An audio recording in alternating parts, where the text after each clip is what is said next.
Raindrops on roses and whiskers and kittens. Bright copper kettles and warm woolen mittens. Brown paper packages tied up with strings. These are a few of mine,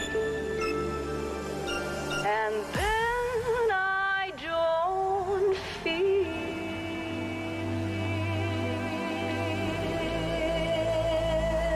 roses. Girls in white dresses with white dress. Girls in white dresses with roses. Girls in white dresses with white dress. Girls in white dresses with roses.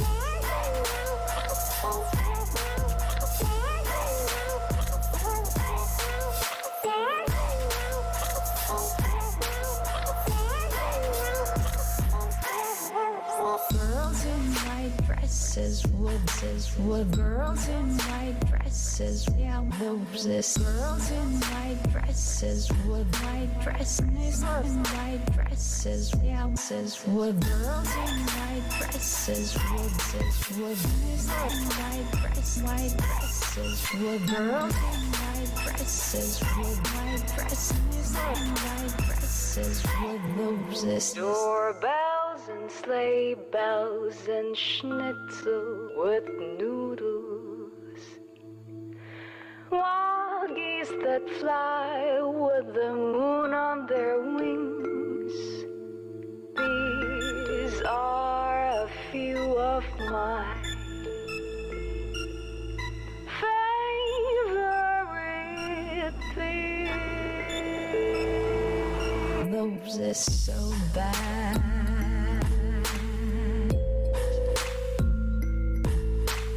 So bad.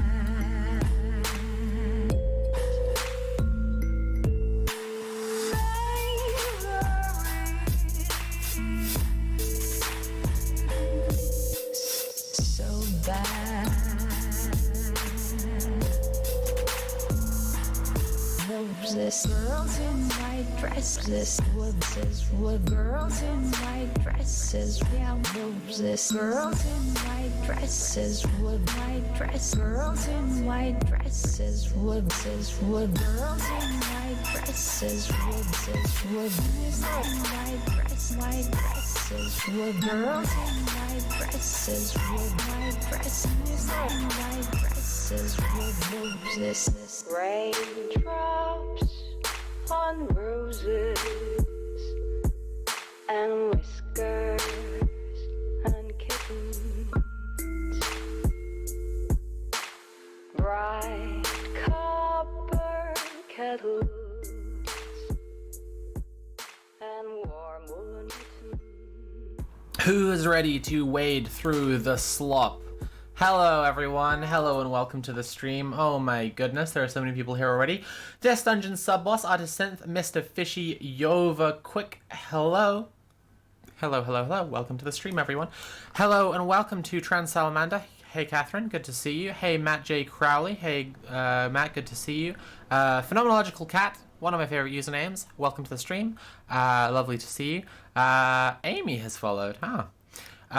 Kiri Magic, Candace Wright, Luna Licorice Live, hello, welcome to the stream. Great Crab 101, I love this. That's shot to like top 20 usernames already.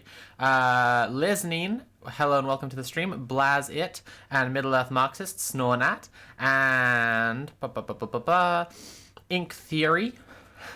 I nearly got caught up by that one and said Ink the Ori. Malin Array and Tammy's Tunes and Goat-Eyed Prince Infidel Frogback's Trans. Wait.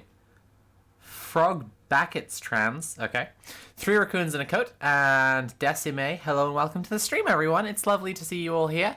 I hope you're all doing well. Oh, I forgot the donation goal. Let's just add that on. There it is. And what an opportune moment to remind you all that if you're enjoying the stream at any point, you can consider paying for the stream, even if for a moment a flicker of joy appears in your soul. You can consider paying for the stream by subscribing or cheering or donating directly using Command Tip. This is the Liberal Slop stream.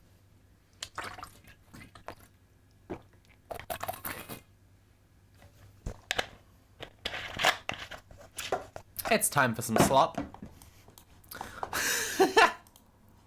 Okay. May as well just go right in with it and tell you all this is a Sir Kid Starva special episode. Very exciting, I know. We were all obsessed with this image last stream, of course, of Keir Starmer KC, Knight of the Realm. And it's very troubling, isn't it? It's just very troubling to look at. And I think at some point we did talk about these lunch boxes. And, you know, I have to hand it to whoever called that. They were right. He is not, in fact, policing which children are going to which bathroom, as we first thought. He's there to snatch their lunches. Because Sir Kid Starva KC, Knight of the Realm, has just come out this week saying that he's not going to be taking away the two-child benefit cap that the Tories introduced. Pretty special stuff from the Labour leader.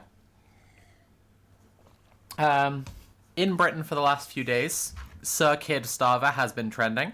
I'm a big fan. Not since the time of Sleepy Joe and Lion Ted have I enjoyed a political nickname this much.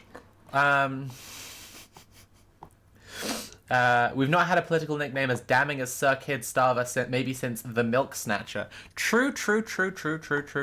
And today, of all days, Sir Kid Starva is actually going and doing a little talk with Tony Blair.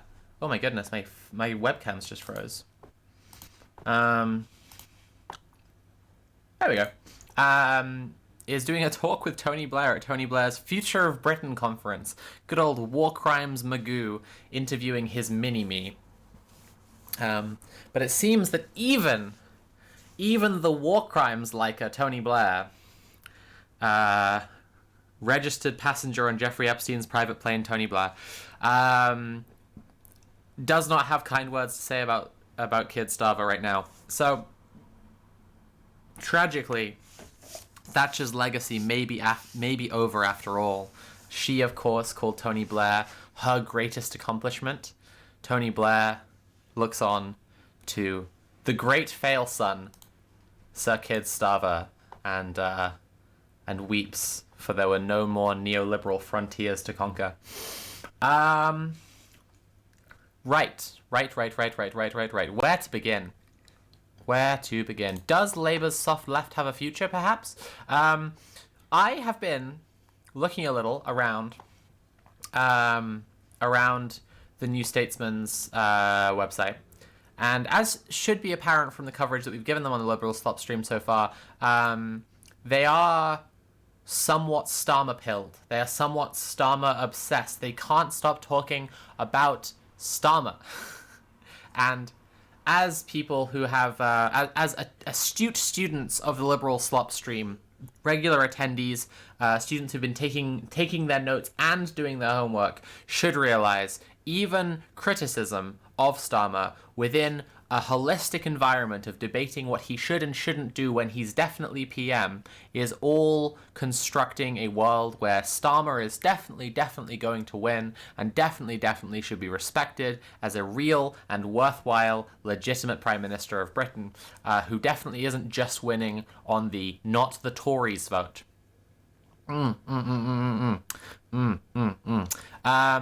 He has been his cabinet, let's say, the militant right wing of Labour, have been going back on their campaign promises to get him elected as Labour leader at a rate of knots, and going back on their promise to scrap the two-child benefit cap is maybe a new low, actually. Maybe actually a new low.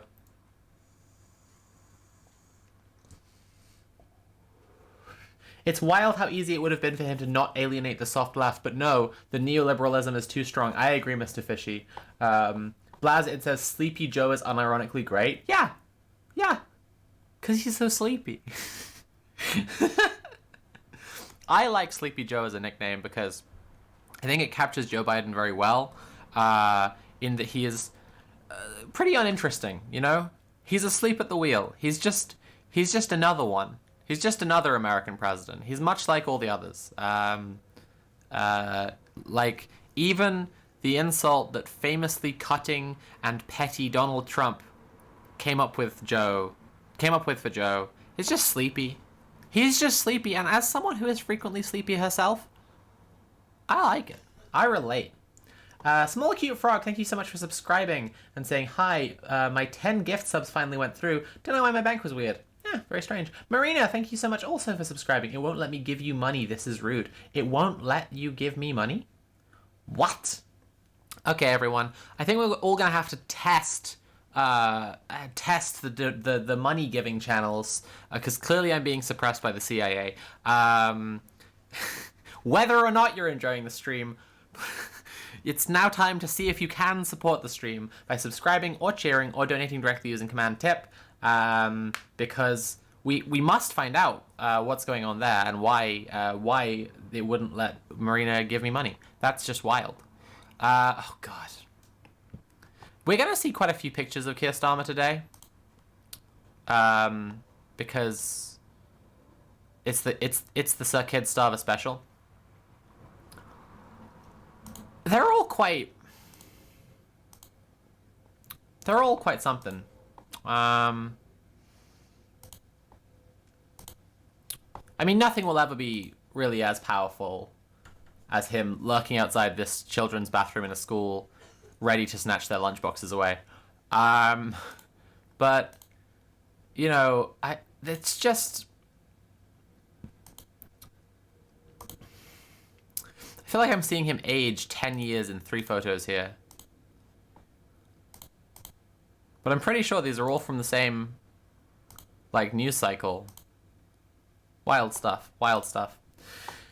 Okay, we're going to start with, does Labour's soft left have a future?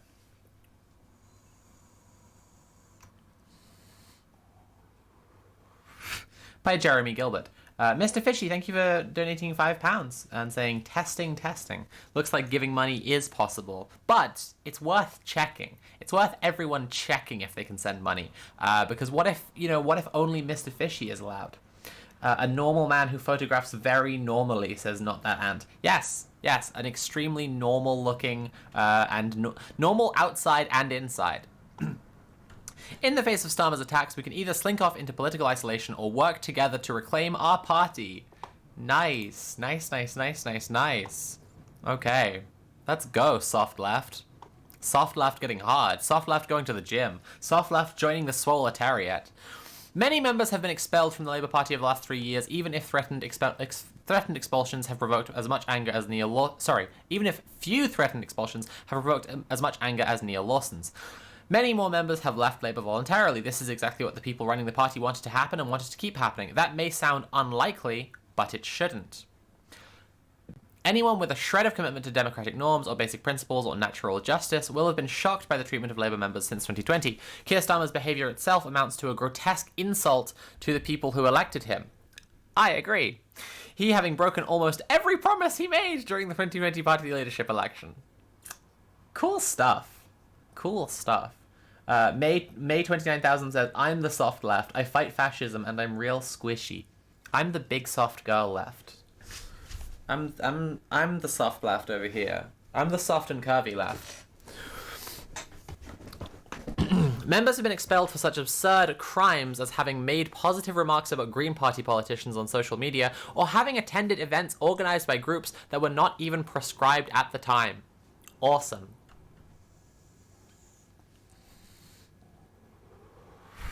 High-quality applicants to become parliamentary candidates with strong local support have been barred from shortlists on the most spurious of grounds, accused of incompetence or of disloyalty for such transgressions as attempting to cooperate with other parties to defeat the Tories in local government. Nobody takes these charges seriously. Everyone who follows these matters knows that the party bureaucracy has been using any excuse it can find, however absurd, to block candidates and expel any member they can who has political views that are marginally to the left of Vivek Cooper's. Of course, the vast majority of Labour members and voters hold such views. This is a huge problem for the right-wing clique currently controlling the party. During the Corbyn eras, they experienced the terrifying prospect of being replaced in their jobs as party bureaucrats, councillors, or even MPs by people who actually shared the politics of their party's members and voters. They are determined to ensure that no such threat emerges again. The only way they can achieve such security is... Oh, thank you so much, Gene Bean, for donating £1 and saying we can't let them stop us sending money to Mars. I didn't know there were wire transfer sanctions to Mars, but apparently that's what's fucking me up right now. Okay.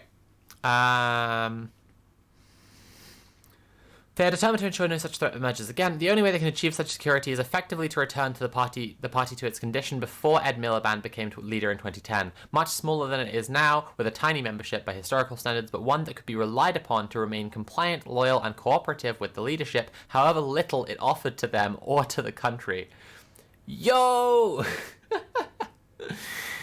There's no way these apparatchiks can go through the social media feeds of every single member looking for evidence of thought crime. Instead, they've been doing everything they can to encourage left-leaning members to leave the party precisely by behaving in this egregiously hostile, unjust, and authoritarian manner.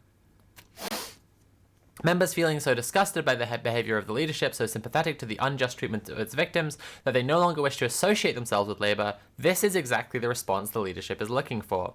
Having already used these methods to drive up to 150,000 members out of the party in 3 years, since 2022, right?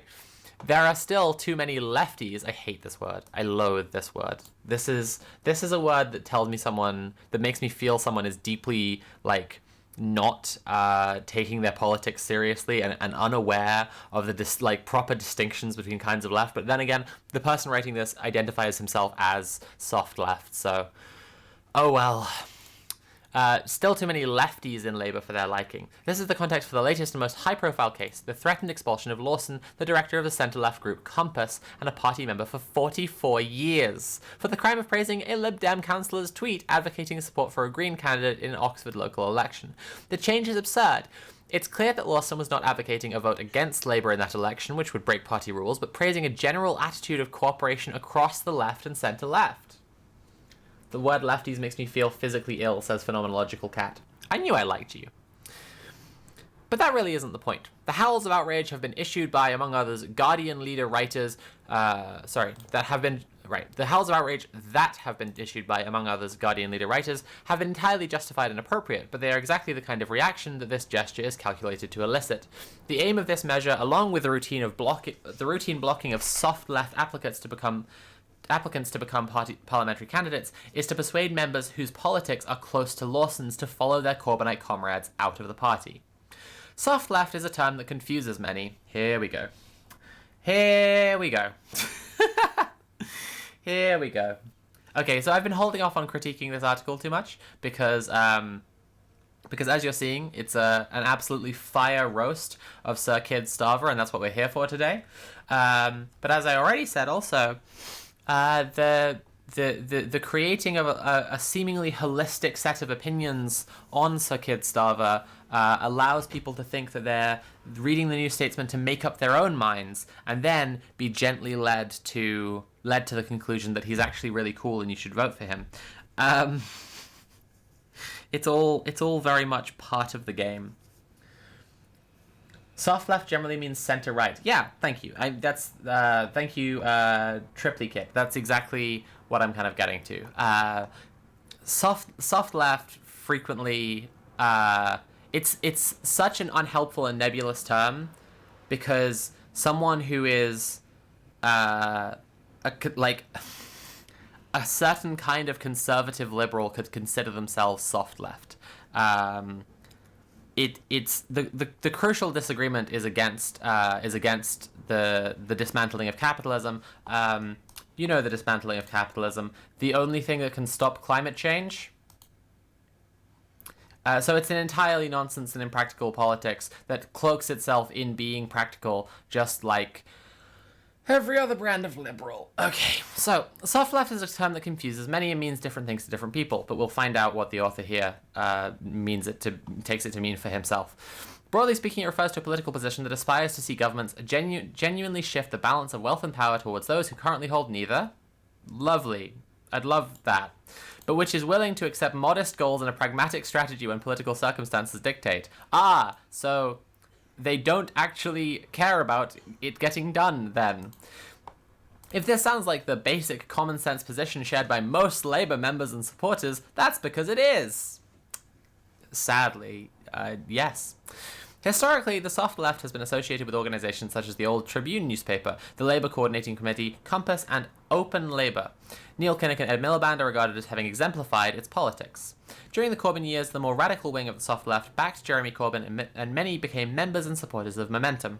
But whether they backed candidates from the left, the right, or the dead centre of the Labour Party, the soft... See now, if you were actually on any kind of the left, why would you be backing members on the right of the party at all? Why would you be promoting right-wing influence within the Labour movement? Oh my god, my camera's frozen again. No! It looked like I just got absolutely stuck on something. Frozen in this position. Okay, I'm going to try really hard not to wobble my computer, I guess, because that seems to be what's happening. The soft left usually represents the mainstream aspirations of the largest block of party members. Yeah, I agree. And, its alienation is potentially a fucking death knell for Kid Starva, but we'll see. This author isn't entirely so sure. Every false promise that Starmer made when standing to be Labour leader was aimed at persuading this constituency to vote for him. He would not have won without them, and most of them are now repelled by him. His agents in the party bureaucracy know this, which is why they would prefer those members now to leave. Oh my god, it froze again. What is up with my webcam right now? Guys, am I actually being shut down by the CIA? Help. What's happening? You can't send me money and my camera won't even stream? No! How rude.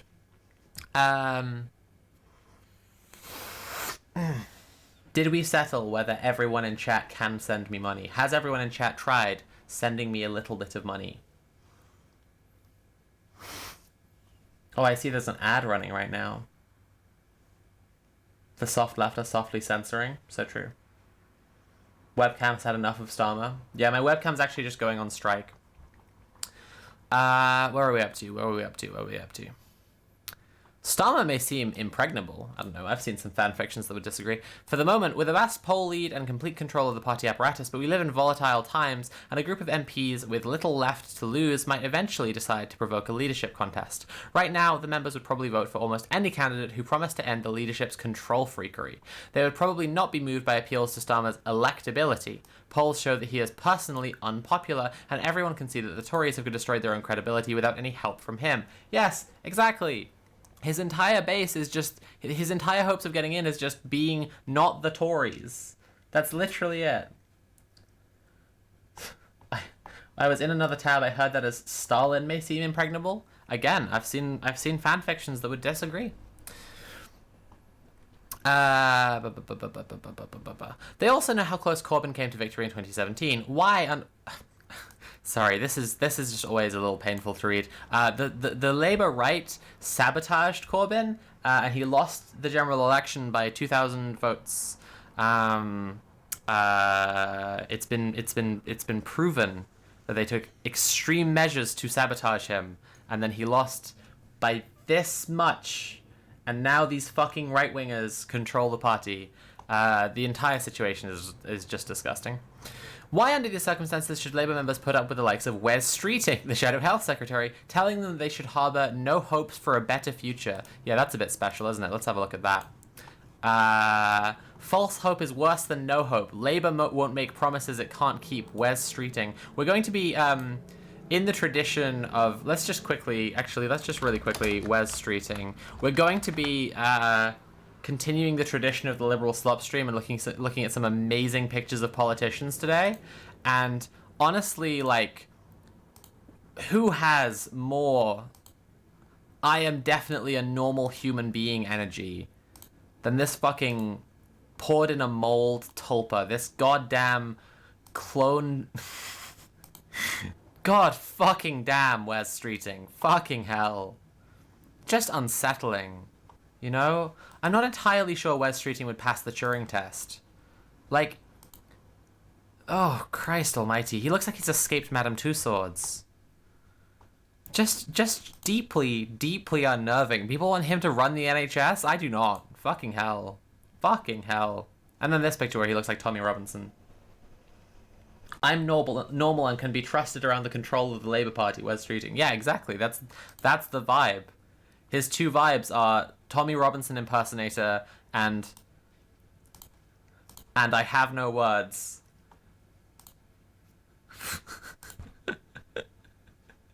His two vibes, I guess, are Tommy Robinson impersonator. Let's get that one back up. And actual demon from hell wearing human skin to try to fool us into thinking it's an actual human being. Oh, God.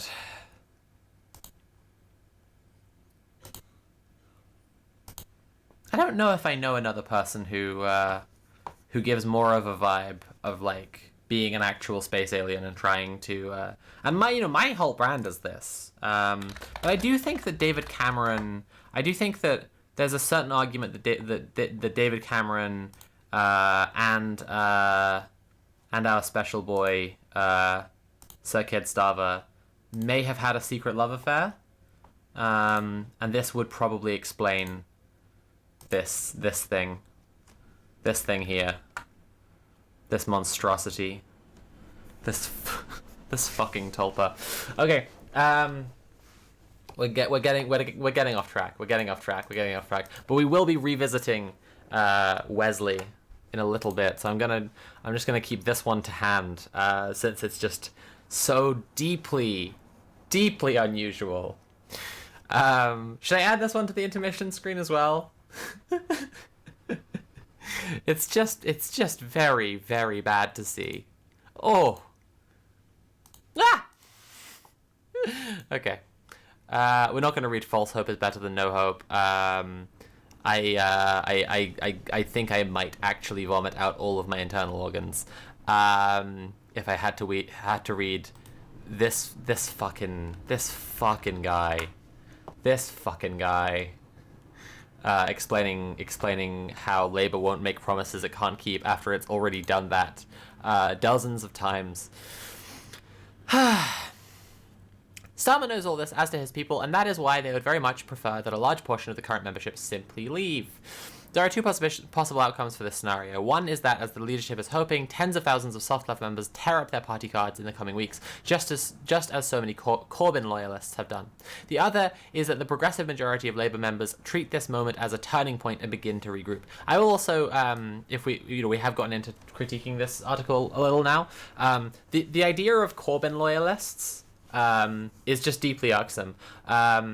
While there are people who have been really upset by Corbyn being kicked out of the parliamentary party, by all of the attacks on Corbyn, by all of the by the Labour right sabotaging the election and making us have eternal Tory reign.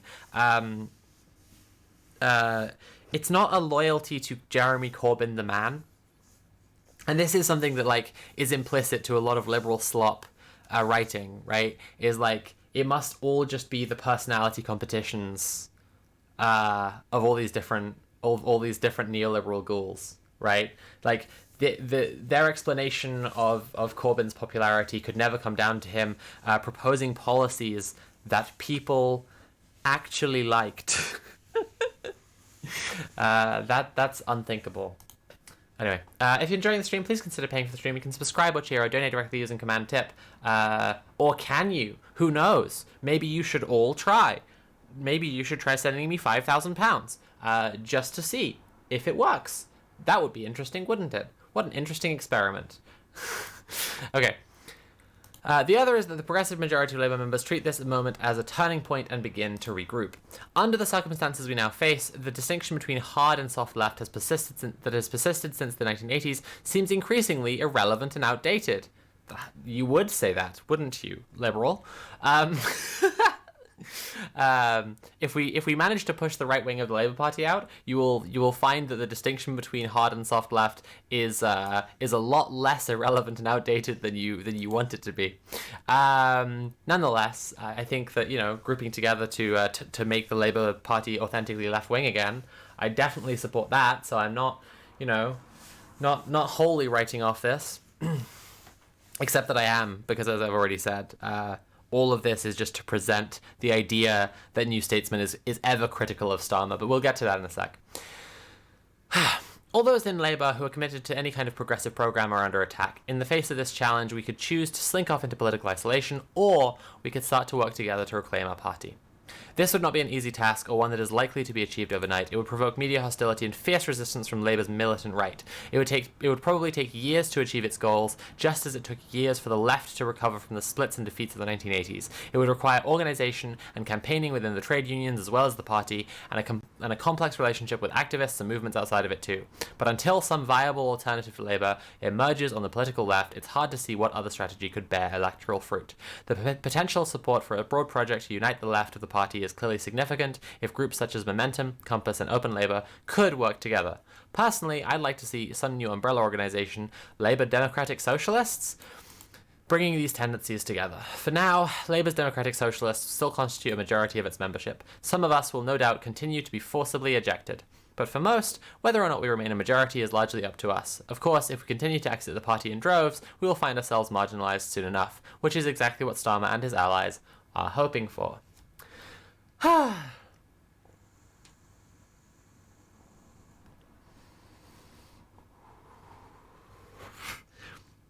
Now, I've critiqued this article probably as much as I want to already.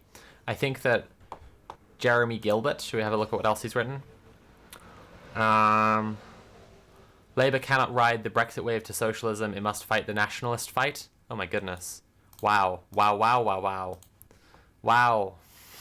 Wow, wow, wow, wow, wow, wow.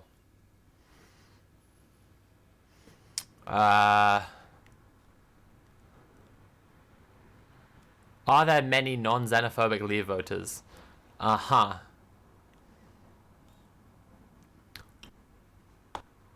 Anyway,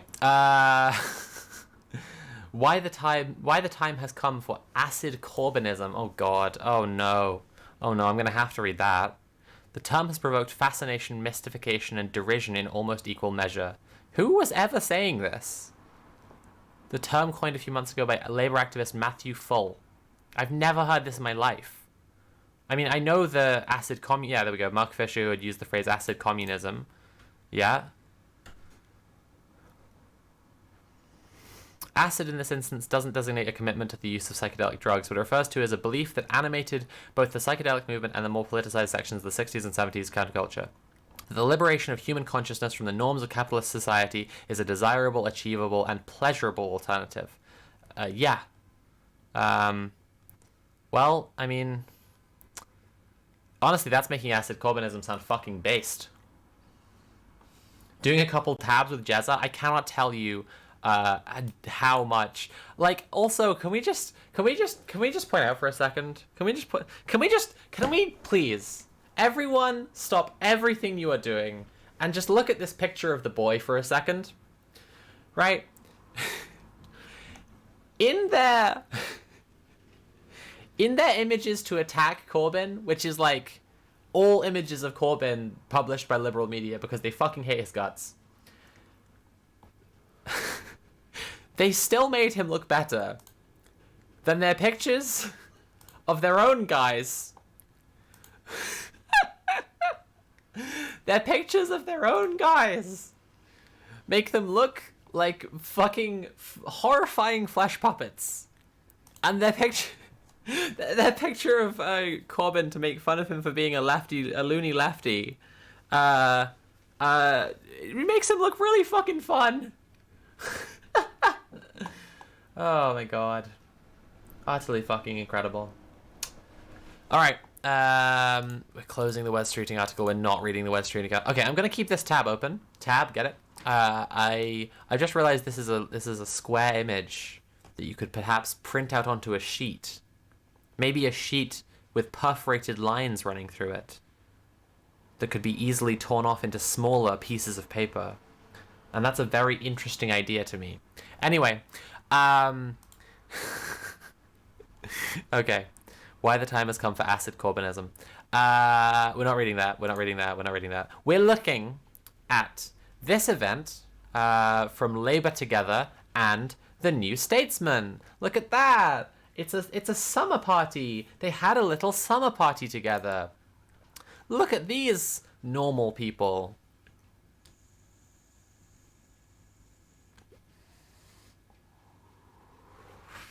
Oh, actually, let's read some words from an actual normal person replying. The cost of living crisis is obviously not affecting Labour Together. The metropolitan levy is having a good jolly up. Yeah. Yeah. Sure looks like it. Sure fucking looks like it. Utterly fucking incredible. Is that Starmer? I guess so, probably.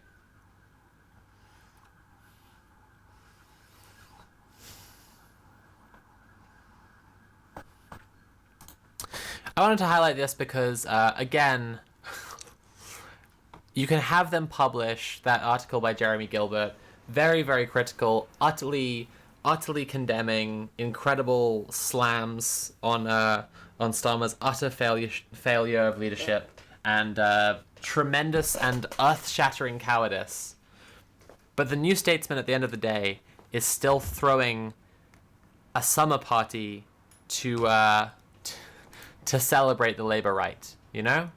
That's still oh god damn. He just can't look normal in a single goddamn photo. He just can't look like a normal person in one picture. Oh, good lord. Oh, fucking hell. It's even worse than I thought. Fucking hell. Fucking hell. Alright. And it doesn't just end with, where was it? I hope I haven't closed it. Oh no. Oh, I found it. It doesn't end with just this tweet or the event itself, but there's actually coverage in the New Statesman of the party. So let's have a little read about the summer party, shall we? It should be really fun. Should be really fun to hear about the Labour right hanging out with the New Statesman journos. Should be really fun, right? Should remind us all that they're just, they're just people, just having a drink together, having a laugh. Oh my god. Okay. Cautious Rachel defends two-child benefit cap. Fantastic. We're already getting right down to the bread and butter here. The bread and butter the working class families can't afford because Sir Kid Starva is hell-bent on starving working class children to death. But don't worry, his father was a tool maker. He grew up in a semi-detached house. He's definitely just like us. Dickhead. Rachel Reeves and Wes Streeting put on a jovial show of Labour unity amid rumours of division. Isn't that charming? Isn't that lovely? Putting on a show of unity. Oh, Christ. In a fucking marble room with a chandelier. With at least 4 chandeliers? Fucking hell. If you're enjoying the stream, please consider paying for the stream. You can subscribe or cheer or donate directly using Command Tip. I'd really appreciate it. I'm trying to raise money to live, just, cause he lives in it, trying to get my money so I can buy milk and I don't know what's food that human beings eat. Help me. Okay, Reports of division in the Labour Party have been swirling following Keir Starmer's refusal to back scrapping the two-child benefits cap. But last night, 17th of July, at a New Statesman and Labour Together reception, Wes Streeting, the Shadow Health Secretary, let's just get our picture on file of Wes Streeting, Shadow Health Secretary there, and Rachel Reeves, there she is, the Shadow Chancellor, attempted to show the crowd of hacks, politicians, and aides, love that, incredible, that the Shadow Cabinet is united.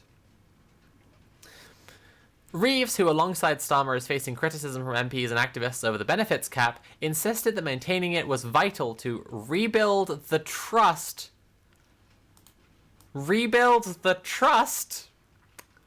of the electorate. To rebuild the trust of the electorate. I think I'm going to I think I might be having a fucking stroke. I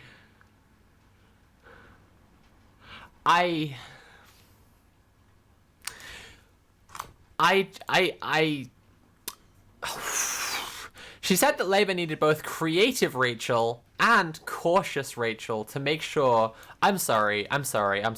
Creative Rachel and cautious Rachel, talking about herself in the third person while talking about the budget and economics, because she's so smart and she understands how the budget works, and you're all dumb little babies.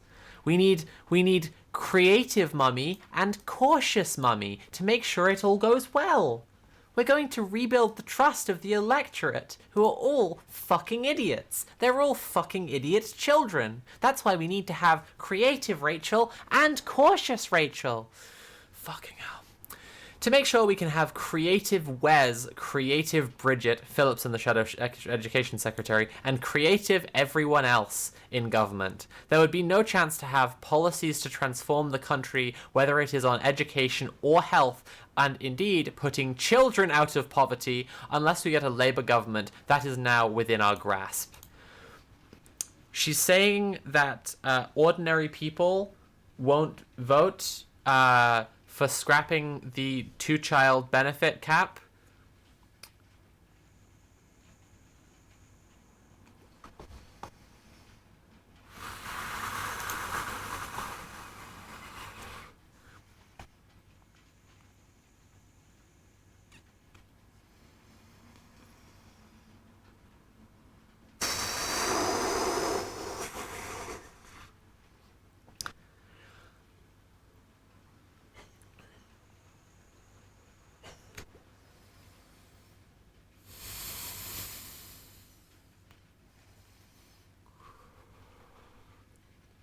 I'm just so fucking tired, man. I'm just so fucking tired.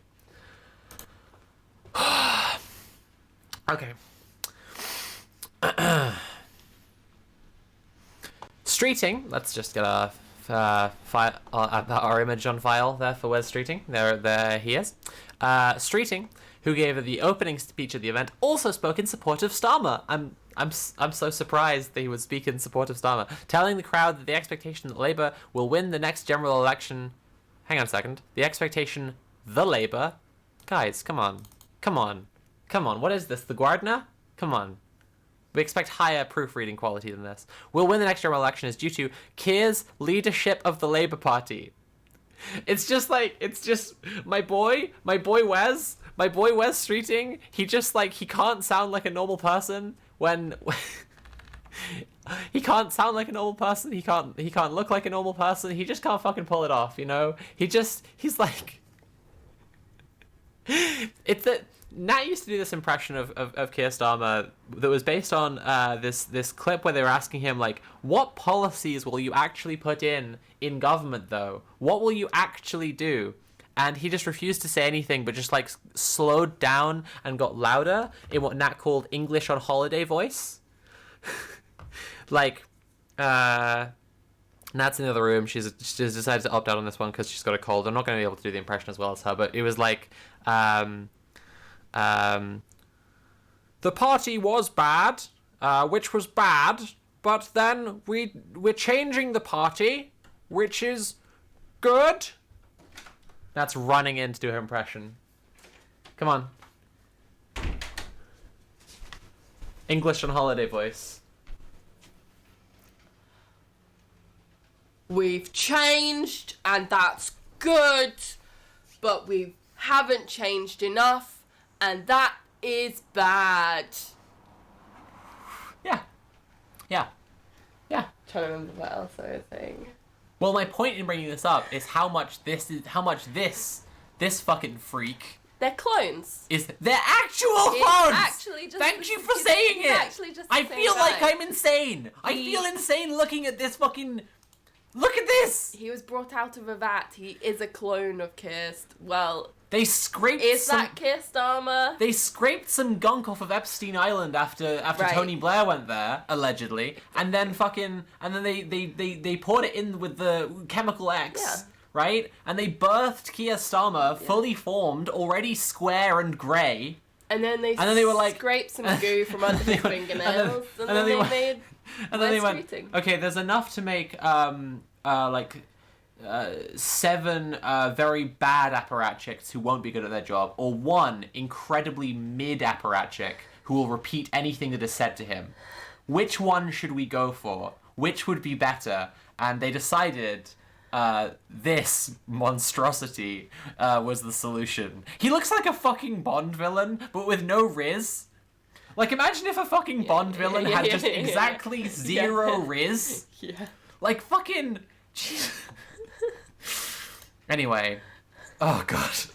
I just cut from one picture to another picture. I didn't even escape. It's too much. You going back in the other room to cough? Yeah. Can you hear it? I can't. I have been hearing it. I love you. Have a good cough. Thank you. Oh, good lord. If you enjoyed Nat's impression, or are enjoying any part of the stream, please consider paying for the stream. You can subscribe or share or donate directly using Command Tip. I am trying to pay my bills and live, and your donations really help me to be able to do that. So, you know.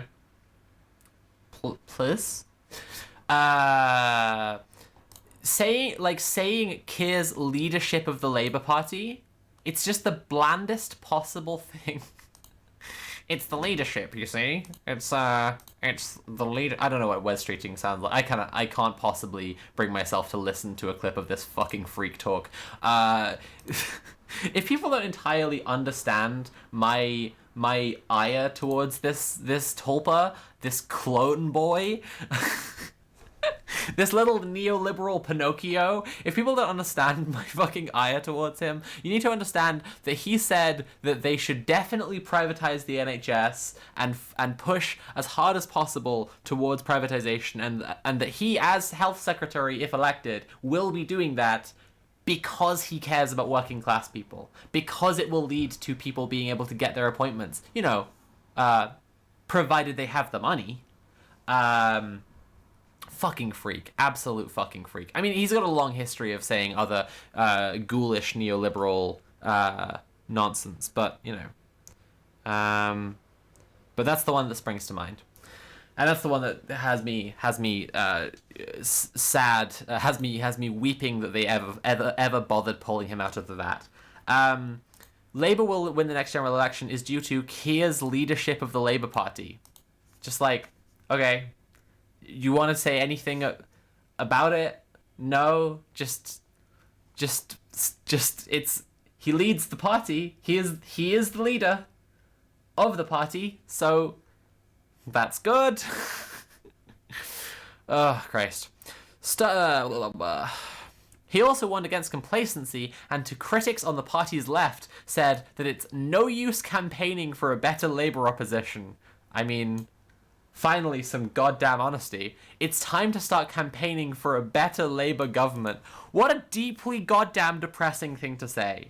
Like, why would you bother doing your job? Why would you bother getting up in the morning? How would you look yourself in the mirror or sleep or fucking eat? How would you feel like you deserved your food if you said things like, it's no use campaigning for us to be better in opposition, you're gonna have to start campaigning for us to be better in government because we're gonna win and we do suck, but you're gonna have to protest us harder, tee hee hee.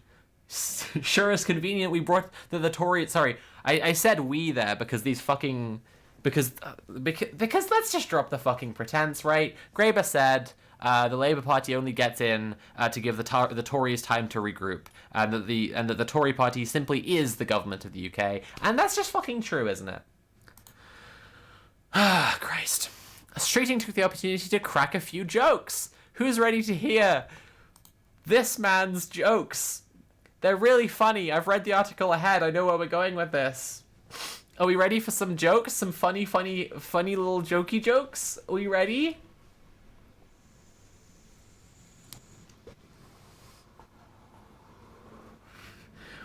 To everyone saying please no in the chat, I'm utterly serious right now. You can pay to avoid the jokes. I will literally skip the jokes if we go past if we can go past like 3. What would it take?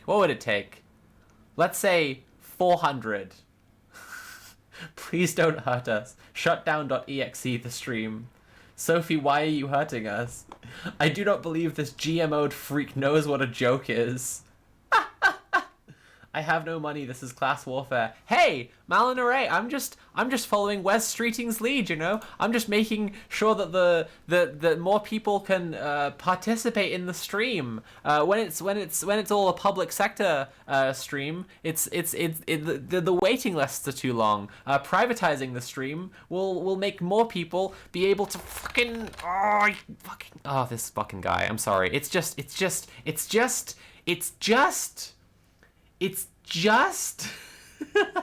privatize Wes Streeting. Privatize Wes Streeting and make it cost £10 million for Wes Streeting to ever be heard or seen in politics again. Oh god. Please make the waiting list for Streeting jokes longer, actually. This is a hostage negotiation, Sophie. Yes, it is. I'm asking for ransom. The stuff about campaigning is so much about the fact that a lot of left-wing groups put their shoulder into getting a Labour government, and they assume that this is just what they can expect forever, and are getting snarky when it turns out they can just leave. Yeah, I mean, it's very much in concert with the last article that we read, only this article is just all about humanizing this. You know, sometimes we talk like liberals don't have ambition. You know, sometimes we talk like liberals are so complacent and they never get anything done. But here they are, trying to humanize this. trying to fucking believe this thing has a soul. Good lord. Okay. Streeting took the opportunity to crack a few jokes, saying Reeves would be along later because she was still in Parliament voting on the illegal migration bill. So the illegal migration bill, if I'm not mistaken, is the one that's voting to create the big fucking raft that's gonna store migrants off the coast, following Australia's hysterically fascist border policy. I wonder if Rachel Reeves' illegal migration bill vote is voting record for Rachel Reeves. I wonder if it will have updated from yesterday. Well, she voted against it. Isn't that nice? Oh. No, this is a motion to disagree with the Lord's amendments. Oh. Well, I don't know what the Lord's amendments were. So she likes the amendments, so she's voting against disagreeing with the amendments. God, so many individual votes. Parliamentary politics. What a fucking...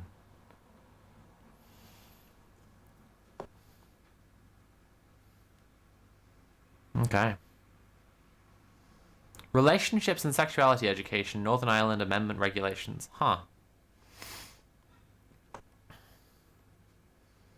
Okay, well, she's voted against stopping the House of Lords amendments to the bill, but I don't know what the amendments were. Shall we dig into them a little? Oh. Oh. Here I was thinking it would, you know, tell you what the amendments were when you clicked on Sir Peter Bottomley? I'm sorry. I'm getting so distracted so easily today, but Sir Peter Bottomley? He voted bottomly. Oh, Christ. Young Jacob, conservative.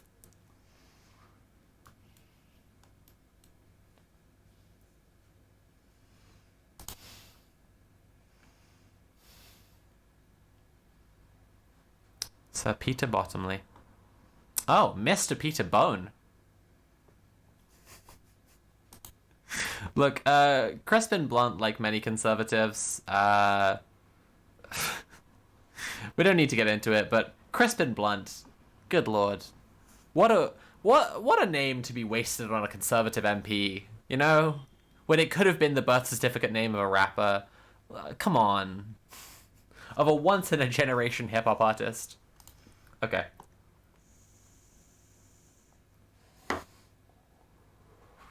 Oh, we have one donation. I will delay the jokes in favor of this donation, which was £10 from 6 large cats. I do like cats, especially when they're big. Please, no jokes. I'm calling your bluff. Oh. Oh. Oh, they're calling my bluff. What? Oh. Well, but I said it would need to go a little further, you know? Delaying it is honestly worse than just ripping the Band-Aid off. Thank you, 6 large cats. You've saved us all. I mean, they haven't. They have made me pause and consider whether what I am doing is ethical. But I've decided that all blame rests beyond my hands, out of my hands, and I can't be tried for this. Okay, we're gonna do it. We're gonna unless. In these moments as I scroll down another donation comes in, we're gonna go in, we're gonna hear Wes Streeting's jokes at the New Statesman and Labour Together summer party. Hang on, okay. I said I was delaying and I am delaying. But Labour Together, when the fuck did Labour Together start existing? Because who we are. I mean, no, I don't want to know who you are like individuals. I want to know when you started doing. What the fuck is this image? Good lord. Wow. Labour Together Limited. There we go. Company's house. Perfect. That's exactly what I wanted. Appointed on 2022. Appointed on 2023, 2023, 2023, 2023. Oh. Okay. They have been kicking around a bit longer than I thought. I thought they might be like a brand new Starmerist think tank kind of vibe. Looks like they've been kicking around since Correspondence Address House of Commons. That's very funny. Kicking around since 31st of March, 2016, at least. Okay. Oh, we got a 2015 in there somewhere. Okay. Bridget the Trans Teapot says, trying to donate. Again, are people actually unable... Does donating to my stream not work? Like, do I need to get in touch with Streamlabs? This is very bizarre. Ashrand has subscribed for 3 months in a row and says, more jokes. This is me standing in the way of the people trying to get the jokes to stop. Oh, I do love democracy. I love democracy. You know who else loves democracy? Just kidding. That's a very funny Wes Streeting joke. Here's another one. I'm sorry that Rachel's bobbing along later, as I did have some jokes at her expense, which aren't so much fun when she's not in the room, Streeting said. You may know that Rachel is very good at chess, he continued. She was a one-time under-12s chess champion or something like that. And basically... Oh god, he's already fucking killing it with the delivery. Jesus Christ. Wow. The timing on this boy.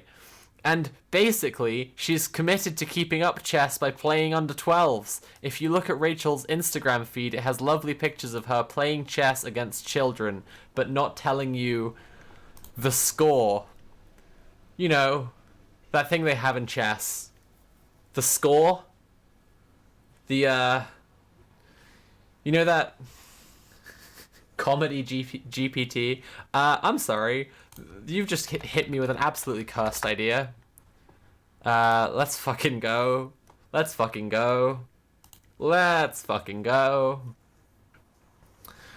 Tell me a funny joke about Rachel Reeves MP. Sure, here's a light-hearted joke about Rachel Reeves MP. Why did Rachel Reeves MP become a comedian? Because she realized politics was too serious and decided to give everyone a good laugh instead. Oh, it's possible that Wes got his jokes directly from here because they're of a similar quality. Oh, that's the same joke again. Why did Rachel Reeves bring a ladder to the debate? Because she wanted to reach new heights in politics and maybe change a few light bulbs while she's at. I love ChatGPT. It's such fucking nonsense. However, this first half of the joke, already funnier than Streeting. He's been outdone. He's been replaced. We should automate Wes Streeting. I think that's the answer here.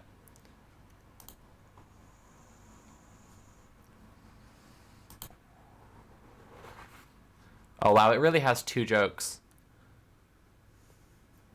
Tell me a funny joke about Kid Starva. Why did Starmer become a baker? Because he needs to rise in the polls? That's pretty bad. Because he needs all the dough he can get. That's actually pretty funny. Damn, a pun. Yeah, I know, right? That's leagues ahead of what this mind is capable of, apparently. He just thought it'd be funny to call Rachel Reeves stupid. To claim that she's worse at chess than 12-year-olds because she doesn't post her her chess score on Instagram. When will there be a full investigation into the chess score of Rachel Reeves MP? When will they? She's not posting the score because when you look at a chessboard, you can see how the game is going. That's how chess works, Wesley. You don't have to post a score in chess because if you post a picture that has the board in it, you can see how the game is going and you can see who's sitting on which side of the board. I'm sorry. Fucking hell. Good lord. He's trying to do observational bits. Yeah. Good lord.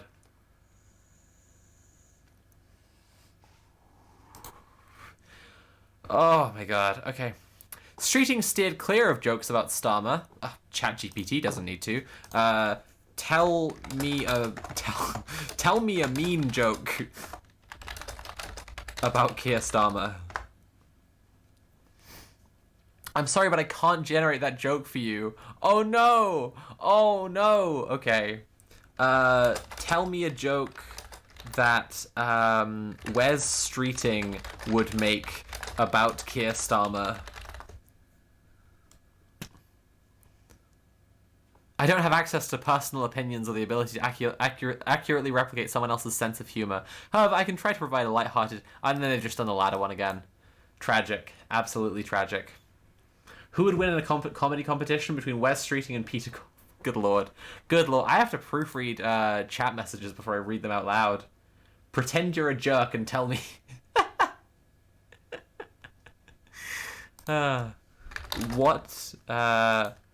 What is a joke that an insult comedian would make about Wes Streeting? Oh, I've written West Streeting. Oh, they're really sticking to their guns here. They absolutely cannot. Okay. Stayed clear of jokes about Starmer referencing rumors that the Labour leader is soon to make some changes to his front bench team. I did have a joke at Keir's expense, but with reshuffles in the air, that would be very, very unfortunate. He has one. He's written... It's out there somewhere, you know? From the mind of Wes Streeting. There is a joke somewhere. Bridget the trans teapot has dipped £5 and says, not enough to stop the jokes, but maybe enough for a snack. Thank you so much, Bridget. There is a joke out there somewhere written by Wes Streeting about Keir Starmer, and it's so hard to imagine what it could be, because, you know, what is there you could possibly want to make fun of about Keir Starmer? You know? He's just so...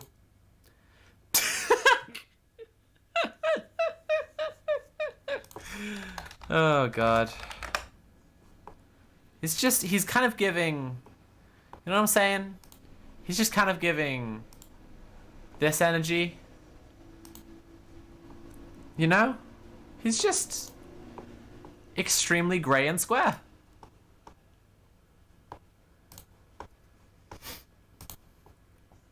I am glad that Streeting has saved us from whatever his joke is about Keir Starmer, because if it is of the same quality as his one about Rachel Reeves, it might have been the end. It might have been the end for a lot of us. It's out there, the mind of Wes Streeting. It's hunting for... What? I'm sorry, I don't entirely follow your message. Photo of Keir Starmer hiding from the generations he wishes to starve. Oh my God, we could generate images of Keir Starmer hiding from hungry children. Oh God. Okay, let's carry on with our Kid Starva special.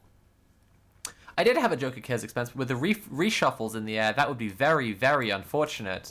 I love that his joke here is,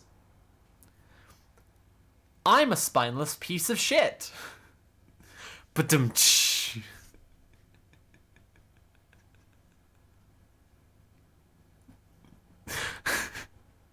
I'm a sycophant. Ba-dum-tsh. I'm pond scum. Okay.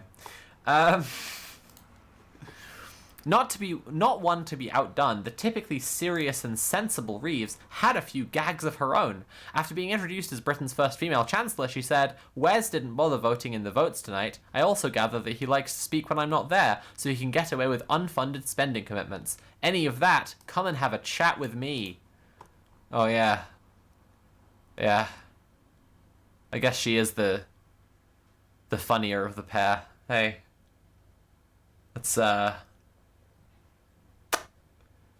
Yeah. Yeah.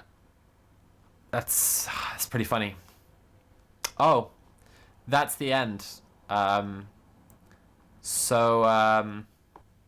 Zoe here went to the New Statesman and Labour Together summer party, and her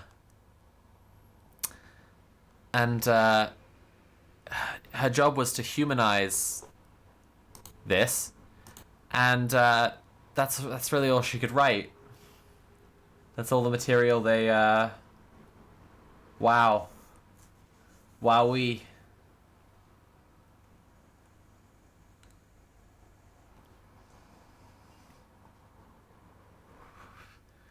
Wow. Okay. Will the child benefit cap fracture Starmerism? Well, Starmerism isn't a thing, is the first thing you need to understand. This man here, he is the butler for the Bullingdon boys. He is there to clean up after the Tories after they've shit themselves publicly. He is there to say, I applaud the Prime Minister for having completely wrecked the club, having shit on everything, having broken the bar and smashed several windows, but I encourage him to now go home and rest up so that he can have a fun night tomorrow, and in the meantime, I will clean the entire place. Starmerism. Fucking Starmerism. I wonder if they will define Starmerism in this article. That would be quite special, wouldn't it? Shadow Cabinet Ministers... image file for Shadow Cabinet Ministers. Oh, there's one. Shadow Cabinet Ministers are towing the line, but the Scottish Labour leader Anas Sarwar has said he will still scrap the 2-child limit. Frontline Caster, thank you so much for resubscribing for 17 months now. Wow, thank you so much. On it goes. That's a great start to this article. Just like fucking starting my article in the New Statesman with fuck.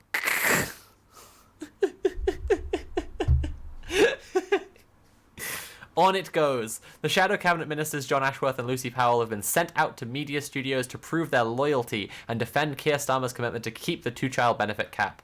The policy has led to quiet disgruntlement throughout the party. Anna Sarwar has said Scottish Labour remains committed to ditching the policy. Several MPs expressed misgivings at the Parliamentary Labour Party last night. Meanwhile, Jamie Driscoll, the North of Tyne mayor, has resigned from the party after Labour refused to select him as candidate for the North East mayoral election.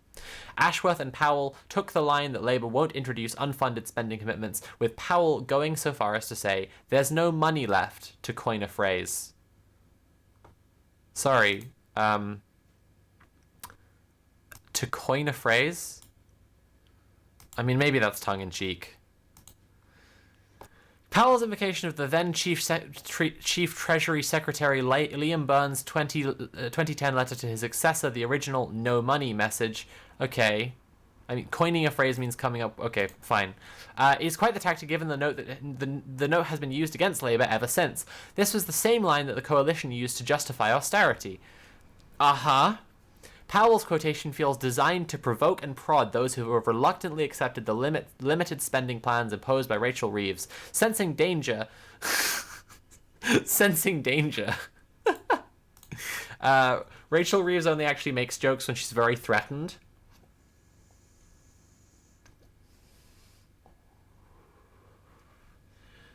Oh, I'm so done with whoever writes this stuff for these people. Yeah, I mean, that means the liberal slop stream is working. Come get your fresh, hot slop. Should be enough to drive you away from electoral politics and into actually doing something to improve the planet. That's the hope. Where were we? Sensing danger, the Shadow Chancellor made a plea for her colleagues to recognise the necessity of spending restraint at the New Statesman's summer reception last night. Ooh, we keep hearing about this fun party. I'm so jealous. Oh, damn, I really wish I was there. I'm getting serious FOMO, guys. Gosh, it looked so fun. Didn't it just look so fun? Doesn't that just look so fun? You know, you might see people there like this. You know? And that. You know? Whew. God, I thought I went to good parties. Turns out, no, you know? Could have been there. With that. And that one. And even one of those. Fucking hell. As I wrote yesterday, the fact that Starmer didn't simply fudge his answer when asked whether he would keep the two-child limit, as he has done with many other policies, suggests the leader's team sees this as an opportunity to provoke a fight big enough to prove their fiscal conservative credentials.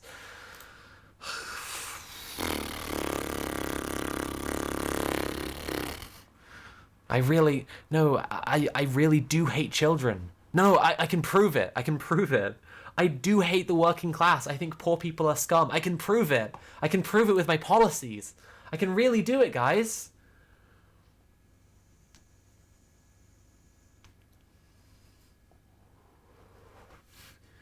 Not that Ant says, I love how even room temperature Keynesianism is beyond these placeholders. I fucking love placeholders as a... That's pretty good. That's, anyway. Back to placeholder Wes Streeting. Sorry, that wasn't the... Oh, no. Oh, shit. It's all fucking paperweights all the way down. Okay. If it won't commit to 1.4 billion for a policy recently condemned by the party as heinous, then he must be really responsible with the public finances. When Starmer is interviewed by Tony Blair at 4 p.m. today, and I guess that's already happened now. Is there a link? Could we watch? Oh no, this is just all New Statesman stuff about Tony Blair. Okay. I wonder if YouTube.com has any Tony Blair Future of Britain conference. Oh Christ. Oh Christ. But most of all, for the work that you do here at the Tony Blair Institute. And I've been back at HQ today working on the by-elections, but I've heard report after report about just how good today has been, the ideas coming out of it. And that is absolutely what you'd expect, because the Institute is always, as you would expect, relentlessly focused on the future. Draws deeply on what's happening beyond our shores, we just heard that. The very best in public policy innovation. Useless guy saying left ear only. Yeah, I don't know. It's only coming out of my left speaker as well. I don't know what's up with that. I don't know if there's a ambient mode. Switch that off. Remains grounded. No, that hasn't changed it. Don't know what's going on there. Sorry about that. In a fierce commitment to this country and a burning belief that we can be better. Now, sadly at the moment, that optimism is becoming a faintly heretical belief. But today I want to... Even the camera doesn't want to look at him. It's just automatically focused on the future of Britain, future of Britain, future of Britain, future of Britain, future of Britain, future of Britain, future of Britain, future of Britain, future of Britain, future of Britain, future of Britain, future of Britain, future of Britain, future of Britain, future of Britain. Good lord. Charismatic vacuum, that man. I completely agree, Golden D. Johnson. Anyway, let's just have a listen to how many words can be said and still nothing at all communicated politically. To set out a defence of that position and explain how my Labour Party is crafting a political project and programme that can deliver it. It begins with a single-minded purpose: to fight the pernicious idea that background equals destiny. Shatter what I call the class ceiling and build a... Oh, the class ceiling. Oh, fuck. It's just that class warfare in the UK is so utterly naked that it can take on this entirely new form, this like pseudo-identity politics, where class signifiers are so strong as to constitute like this separate and superficial level. And then they can talk about how they want to make sure people who have, you know, a northern accent or something can still get a good job. Just like the class ceiling. God. Oh, fuck. The class ceiling is the fact the ruling class own the means of production. The limiting effect on the possibility of what your life can be if you are in the class where you only have your body and mind to rent out in exchange for the money to live, right? That's because of the existence of class at all. It's just... Oh, okay. All right. I'm gonna try not to just pause throughout this thing, but like, Jesus Christ, the class ceiling. Country where you don't have to change who you are just to get on, and where families believe, with the certainty that they deserve, that the future will be better for their children. That's my politics. It's my story. Kind of amazing that young people, when he was giving his speech on how he was going to make things better for young people, which, by the way, was music in schools and oracy, teaching kids to talk better. A bunch of young people got together, organized a banner, and had them interrupt his speech and protest, saying, we need environmental policies for there to be a future for young people. If you care about young people, we need a Green New Deal. We need... And he just told them to stop interrupting and go away. A future for young people... And for me, it's also the driving force of progressive politics, the currency of our hope. But by anyone's standards, that's in short supply at the moment. I think everyone knows, you've been discussing it all day, that there are enormous challenges. The in-tray of the next government will be like none other. Six Large Cat says, kids are meant to be props. Exactly. Children should be seen but not heard unless they've been given elocution lessons by whoever trained Kid Starva to speak like a swan who's gotten stuck swallowing a clementine. And without decisive leadership, it will gnaw away at our collective sense of collective purpose and push us towards a learned political hopelessness, a mindset of decline. Now, to be honest, it's impossible to list all of the challenges. Oh my god, I'm so excited for us to have our first mindful Prime Minister. Be here all day.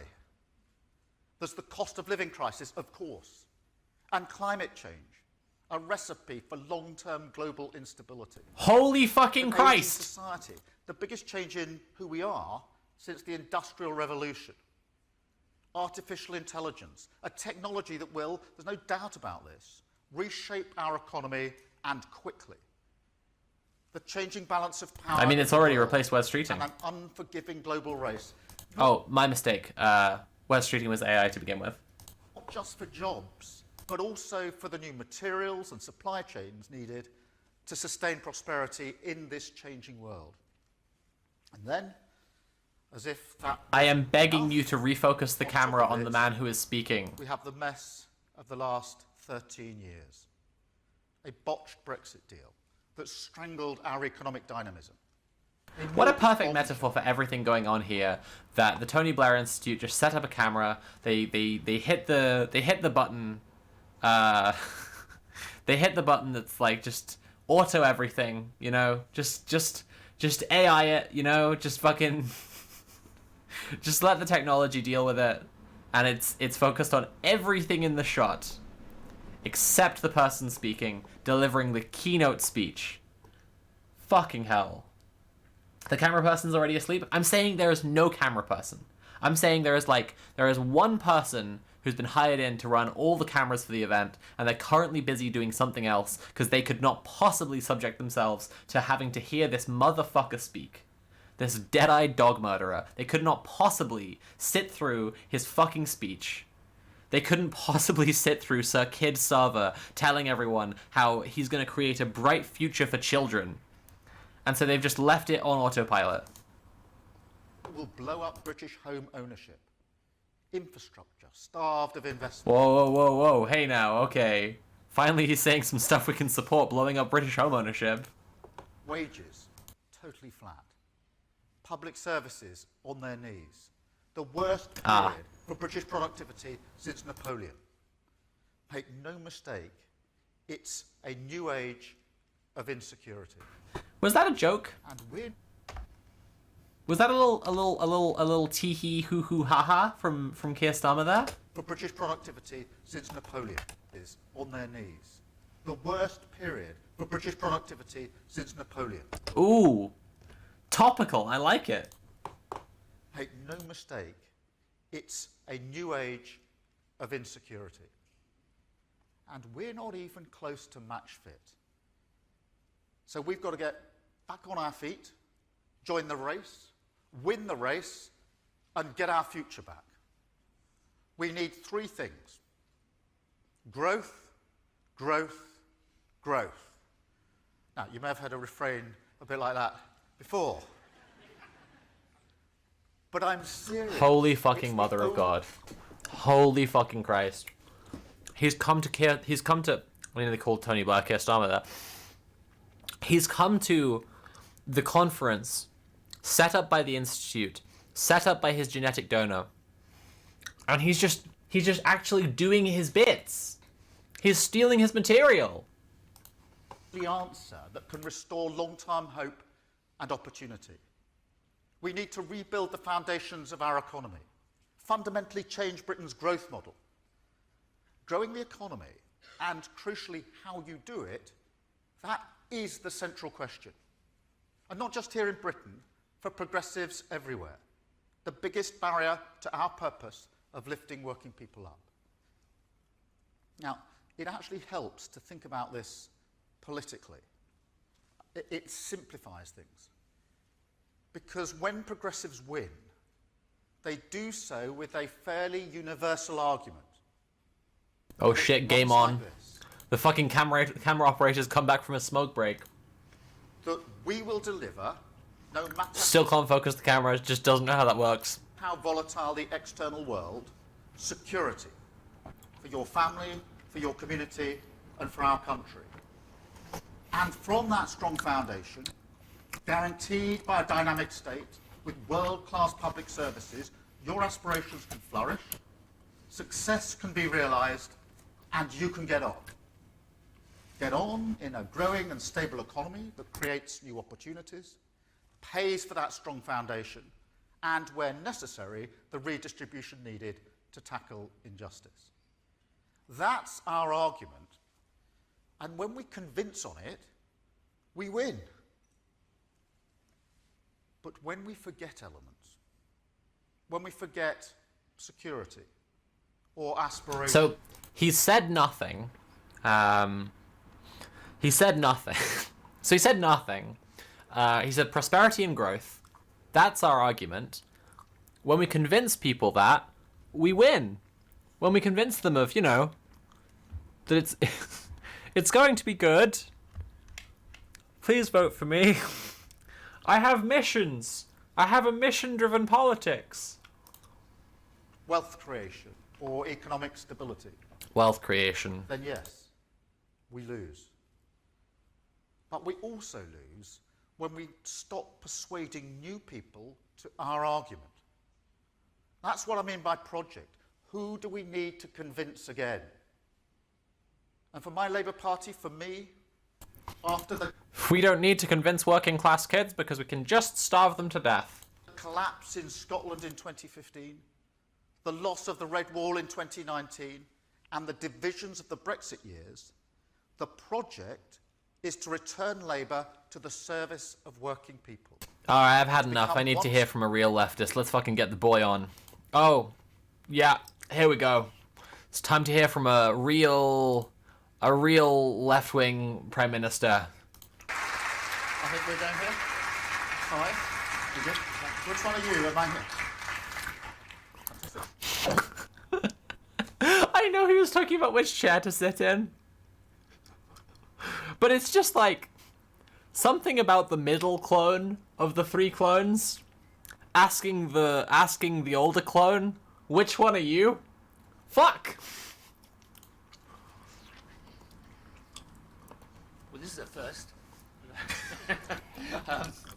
So, Ladies and gentlemen, Margaret Thatcher's greatest achievement and registered passenger on Jeffrey Epstein's private plane, Tony Blair, here with Sir Kid Starva in the flesh. thank you very much indeed for coming. I'm really, really grateful. Thank you so much for the speech. Before we get on to the substance, how are you enjoying Prime Minister's questions? I'm a bit out of practice. But he's not turning up. I haven't seen him for 3 weeks. We got one tomorrow, and then I think only 2 more before conference. So, yeah, I think he missed more than anyone else. Yeah, that's something I really don't miss, you know. Yeah. Sorry everyone, I don't know if you can hear that, but there's a helicopter passing really low over my neighborhood, so I'm just gonna have to go shut the upstairs window. 2 minutes.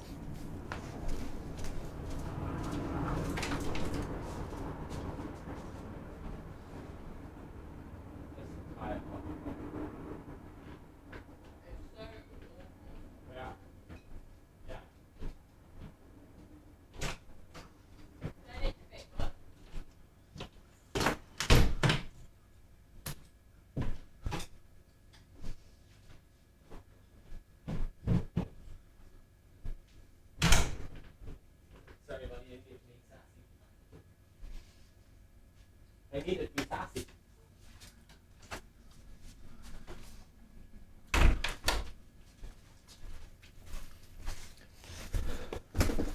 Incredible timing for the webcam to freeze.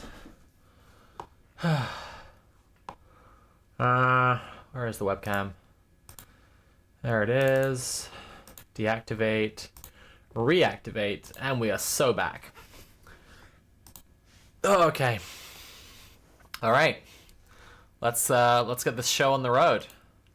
Wherever I am in the world, sort of midday Wednesday, I think I've got this uneasy feeling. Yeah, that's what it was. Tony Blair. At least you moved it. Tony Blair was so close with Rupert Murdoch that not only did the Sun print "The Sun supports Tony Blair" on I believe election day, but I'm not around his election anyway. But that he literally fucked Rupert Murdoch's wife and is the godfather to their children. It can't really be overstated. Everything that is true about Tony Blair. From twice a week into once a week. Yep. So that's only on a Wednesday at 12. It's a small number of people who should be grateful to me, but they should be very grateful. I keep reminding the Shadow Cabinet that back in the day, the Prime Minister used to sit on the front bench and choose which of his ministers would answer the question. Yes, so we could go back to that model. Yeah. We never know what they're going to say, though. That's the thing.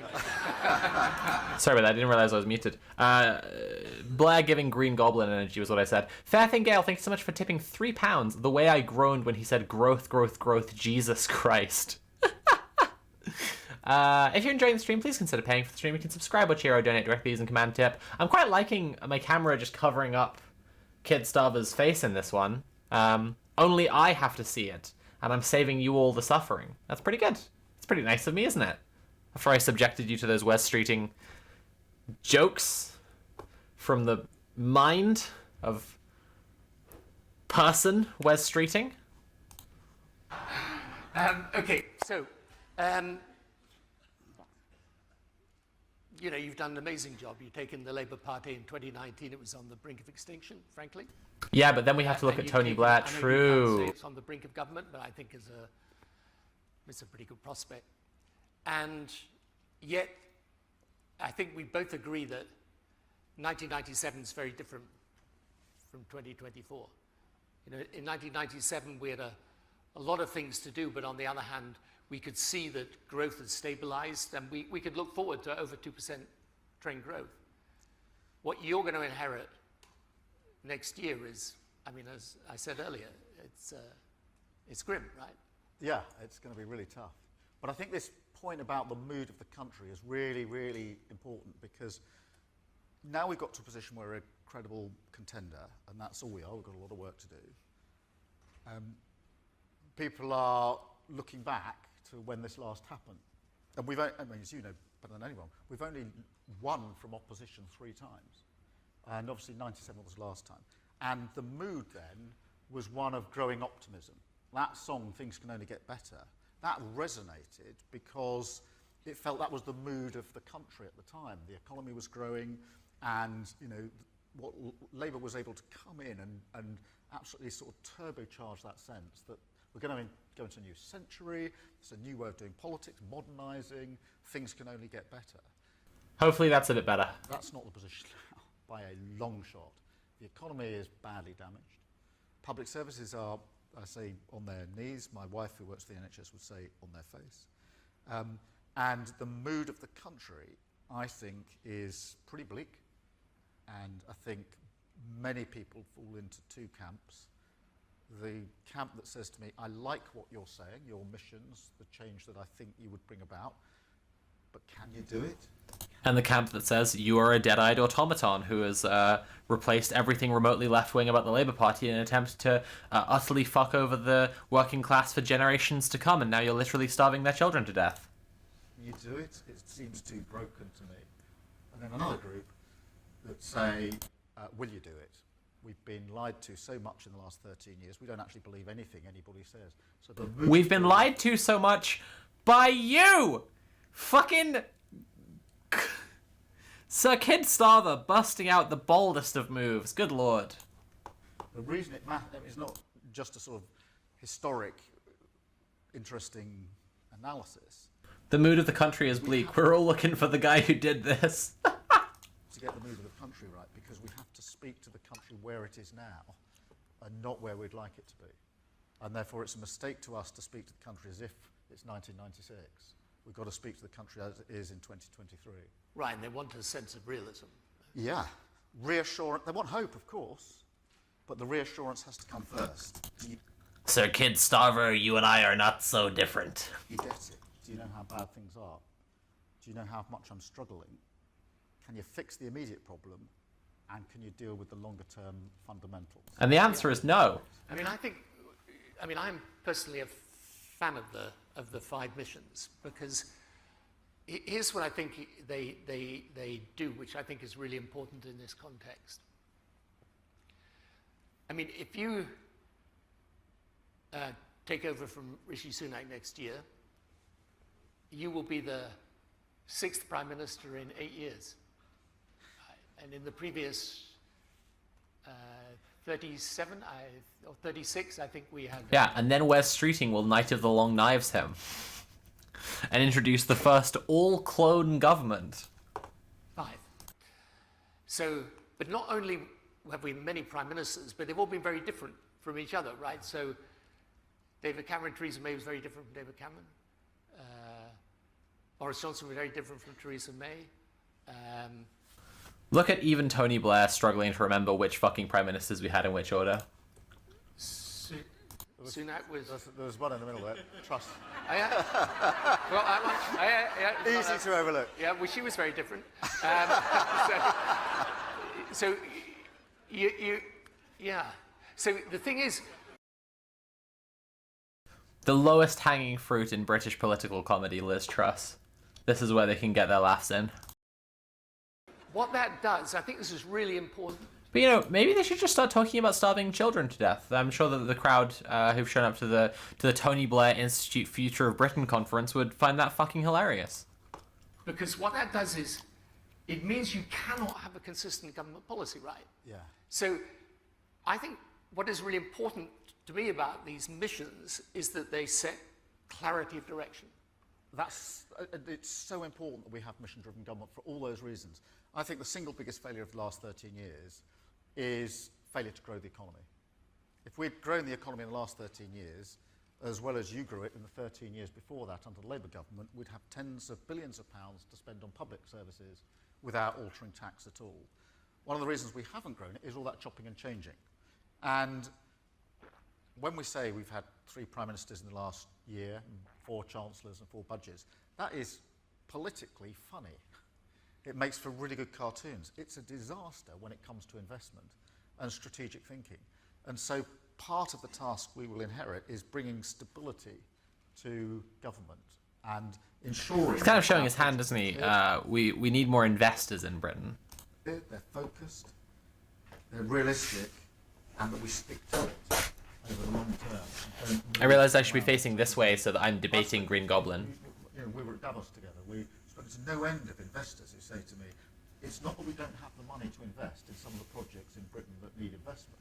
It's that we don't see the conditions of certainty right at the moment that will allow us to come alongside a government and actually deliver. And that's why the missions are strategic, long-term. They're about the what change you're going to make, growing the economy, NHS for the future, green power, smashing the class ceiling, and security in our communities. But also, God damn, there was just a moment there where Starmer.exe skipped over something and went, oh shit, talking point, quickly, say a talking point, say one of my phrases, class ceiling. how are you going to do this? How are you going to get business to partner alongside you and deliver on these missions? And that's why we're having a row at the moment about tough choices. Yep. Because we need the stability in our economy is absolutely vital as a stepping stone to getting onto those missions. So when people say, look, you should be making all these spending commitments... And... Ash Rand says, hey, remember when the woman whose ideas he's stealing mission-driven government from actually sent them a message with why his missions are bullshit? Yeah, the week after Starmer came in to write his own piece in the New Statesman about his mission-driven policies, the woman that he credited with the idea of policies that are designed to achieve goals, which, you know... I don't really feel that she invented that, but okay. Came in and wrote another piece saying, "Yeah, my boy kind of embarrassed himself, but this is what that's actually supposed to mean. His article was kind of bad, but I'm sure he'll be a good prime minister." Well, my first reaction, we keep saying collectively as a party we've got to take tough decisions, and in the abstract, everyone says, "That's right, Keir." And then we get a tough decision. Sorry. We've been in one of those... So hang on a second. Two just incredibly telling moments. Firstly, we keep saying collectively as a party, fucking, you are like 12 people who are all scraped from the same vat, and you've been pushing all of like thousands, tens of thousands of members out of the Labour Party. So saying we say anything collectively as a party, wild. And then they respond, yes, Keir. I'm the party. If you're enjoying the stream, please consider paying for the stream. You can subscribe or cheer or donate directly using command tip. I'm doing my job right now, and it's nice when I get paid for doing my job. So yeah, if you're enjoying this very special Sir Kid Starva special edition of the Liberal Slop stream, do consider supporting the stream with command tip. Last few days say, well, don't like that. Can we just not make that one? I'm sure there's another tough decision somewhere else that we could make. But we have to take the tough decisions. And this isn't, this isn't some sort of reflection on some focus group that says, we'd like Labour to have an economic straitjacket on. It's the fundamentals. Liz Truss was very different to others. She proved the thesis that if you make unfunded commitments, then the economy is damaged and working people pay the price. Right, and that could be tax or spending, right? That could be tax. For her, it was unfunded tax cuts, but it could be unfunded spending. So okay, so what Liz Truss proved in announcing her budget that immediately tanked the economy was not that in some abstract sense the British economy can be harmed by making pledges to spend more than they can afford to, because it's not like everyone has a really close handle on how much money is in the big British piggy bank, which is not actually how it works. All governments under capitalism work by borrowing vast sums from international banking institutions like the IMF, must be destroyed, the World Bank, and so on.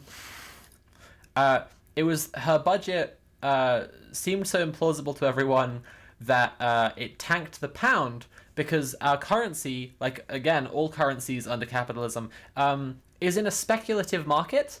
If you were to say that she proved anything, you might say she proved really effectively why the basic value of the basic unit of value in our society shouldn't be decided by like what investors think of how well the country's going. But I guess a realist like Starmer is going to say, well, that is how it is. Investors do decide how good our economy is by how much confidence they have in it. So what we need is to trick them into having more confidence, a sort of confidence trick, if you will. And who is more of a real confidence man than oh Christ, oh fucking hell no. Okay. Proof that unfunded commitments cause economic damage, which is then visited on working people. You've got a living economy. Thank you very much to Israx for tipping £20. No message. And that can come from both sides of politics, and so it's a fundamental. I will not let the next Labour government get anywhere near the equivalent of what Liz Truss did, because it will. It won't be as bad as Liz Truss. Woo! Woo! It's not going to be as bad as Liz Truss, the shortest-lived prime minister in history. Because they're massive, they'll make a big difference to our country if we can do it. That means we have to show that the conditions of certainty are there, sufficient for them to put in their lot and come alongside us. So it's not this idea that you can either have, responsible economy. So what did he just say they have to do? Is complete conditions of certainty are there, sufficient for them to put in their lot and come alongside us. So wow. Didn't expect the talk to be quite this horny. But there we go. So Kid Starva wants investors to put their load in us and come. It's not this idea that you can either have, responsible economy or big reform is completely wrong. The only way you get the big reform is by having a secure economy, and that's the discussion that we're having internally in the Labour Party now. I'm absolutely clear about the direction of travel on this. I mean, I think the other thing that's interesting is that, some of the so people always say, yeah, but how are you going to do these things? But for example, in the speech you've just given now, you what mentioned planning. things? He's given up on practically every single leadership election pledge he made. What things is he actually promising to do? He said he's got his missions. He's going to do those things, but he won't. Oh, good lord. Basically, And one of the things we've explored today at this conference is in relation, for example, to the clean energy revolution, just how planning's holding us back, right? Yeah, completely. And I spoke to the CEO of one of our big energy companies not long ago, and I said, look, just assuming from Adam1729 coming into chat with a first-time chat message. That's an absolute banger. That's seed capital, baby. Thank you so much, Adam. That we are able to come into power, and I want to get to clean electricity, clean power by 2030. How quickly could you build me an onshore wind farm? And he said, 2 years. Wow, we're going to be really motoring here. So I said, well, how soon do I get power out of it? He said, oh, that'll be 13 years. I said, well, talk me through that then. He said, I'm going to lose 5 years to planning. And then even when I've done that, I said, well, we're still losing 6 years here. Where does that come from? He said, even when we've done the planning, we've got through that, then the grid will not start crawling towards me until I'm ready to switch the power on. So 13 years. We can't win the race for the next generation of jobs with that. So we're going to have to be really bold on planning and remove those impediments. And this is what I mean by mission-driven government, which is... He is talking about cutting red tape. He is literally talking about cutting red tape on on the energy grid, on the new wind farms that he wants to provide to switch Britain over to clean energy. He wants to remove those impediments. Good Lord. Wow. Just fucking wow. To government with 5 missions, then you are democratically entitled to say that's the direction of travel for our country, because we put it to the country and they said we want these fundamental changes. Then got a choice as to how to do it. We could say, well, they're our missions, so we'll suck it all up to the centre and run it through government, which would be a big mistake. Or we can say, well, the missions are clear, so the private sector normally follows and the market's pretty good, so let them get on with it. That won't work. Or we can partner where we say, this is what we're trying to achieve. You are vested in helping us achieve this, and our job is to make sure the conditions are such that you are vested in trying to help us achieve this. He doesn't even have a full command of the English language, or it could be that he's just so like nervous and overwhelmed to be meeting his biological father for the first time. And in some ways that's kind of sweet, but like, yeah, we need radical new political technologies here, like, public-private partnerships. That's what Britain really needs. That's what's been missing for the last 13 years, is more public-private partnerships. That's how we can solve these problems. that happens. So for those onshore wind farms, the job of an incoming... He needs RSC lessons. We're going to deal with all of the problems in infrastructure that are holding this back, and through this partnership deliver, in this case, an onshore wind farm, but there are plenty of other examples, and actually get ahead of... And that of course, onshore wind is not just about the climate obligations. It is the single... clean energy is the single best way to keep our bills down, to ensure that we have energy security, so Putin can't put his boot on our throat, and the next generation of jobs are bound up with this. The Inflation Reduction Act in America... I gotta hear that again. To ensure that we have energy security, so Putin can't put his boot on our throat. Oh yeah, yeah. That's the, sure. And the next generation of jobs are bound up with this. The Inflation Reduction Act in America is like a magnet for investment at the moment. The EU has responded, and this government's sitting it out. We've got to turn that around. I mean, one of the things, obviously, is in relation to the partnership between public and private sector. I mean, I know you spend a lot of time talking to business and to the business community. Have you got from them? Is there a set of things that they're looking to from government that you can identify? Yeah.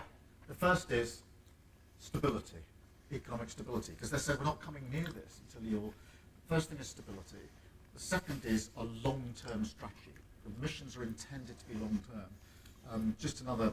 I mean, this is another wind farm example, but it serves the purpose. Whiteley is the biggest onshore wind farm in the UK. It's just outside Glasgow. There's 350 wind turbines there. It's amazing to go and see it. It's like a film set. It's incredible on the side of the hill there. And when I went there with the CEO of Scottish Power, I looked at them. They're big, incredible pieces of manufacturing. I said, how many of these were built in the UK then? And he said, none of them. I said, well, why not? He said, because we didn't have a long-term strategy. The government wasn't clear enough, back to your point about chopping through 6 different prime ministers. And therefore the investors went elsewhere. These were all made in Indonesia, he said. And they were towed in, literally towed in to Scotland and erected there. And so the business is saying security, clear, strategic goals, and you're going to stay the course. And they're got to be the right goals. I think this is one big difference from when we were in, because in a way, that we had a situation where growth was strong, the economy was running reasonably well. Obviously, there were changes that Gordon and myself made that were important, but I think there's a much greater priority now as we enter a new age industrially for that partnership between public and private sector. Yeah. Did people pay to be in the audience for this? That's a good question, and I fear the answer is yes. Money that's needed to invest in clean power, you can't do it all through state funding. That's never going to get us there on time. So we need that partnership, but we need to create the conditions in which that partnership works. Right. So health obviously is a big priority for the Labour Party. Always is. You talked about reform, Keir. What were we talking Just not the health of working class kids who need food to eat. A lot about what's possible with a lot of the new tech. Fearless Liam says you couldn't pay me to be in this audience. You're watching it right now, bud. I'm sorry.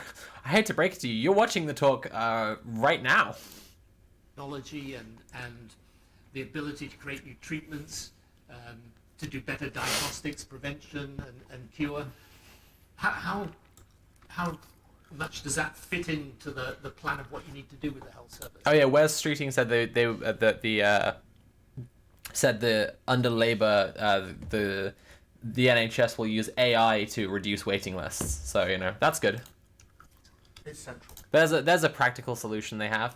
It's absolutely central, the technology and the changes. If you take AI, you may have had this example today, but a radiologist... We have a Sophie filter though. Oh, that's true. That's true, but that could go away all too easily. I'm just saying. It could happen. Easier than you think. So, what else can I really say? But if you're enjoying the stream, please consider paying for the stream. Subscribe or share or donate directly using command tip. Or else!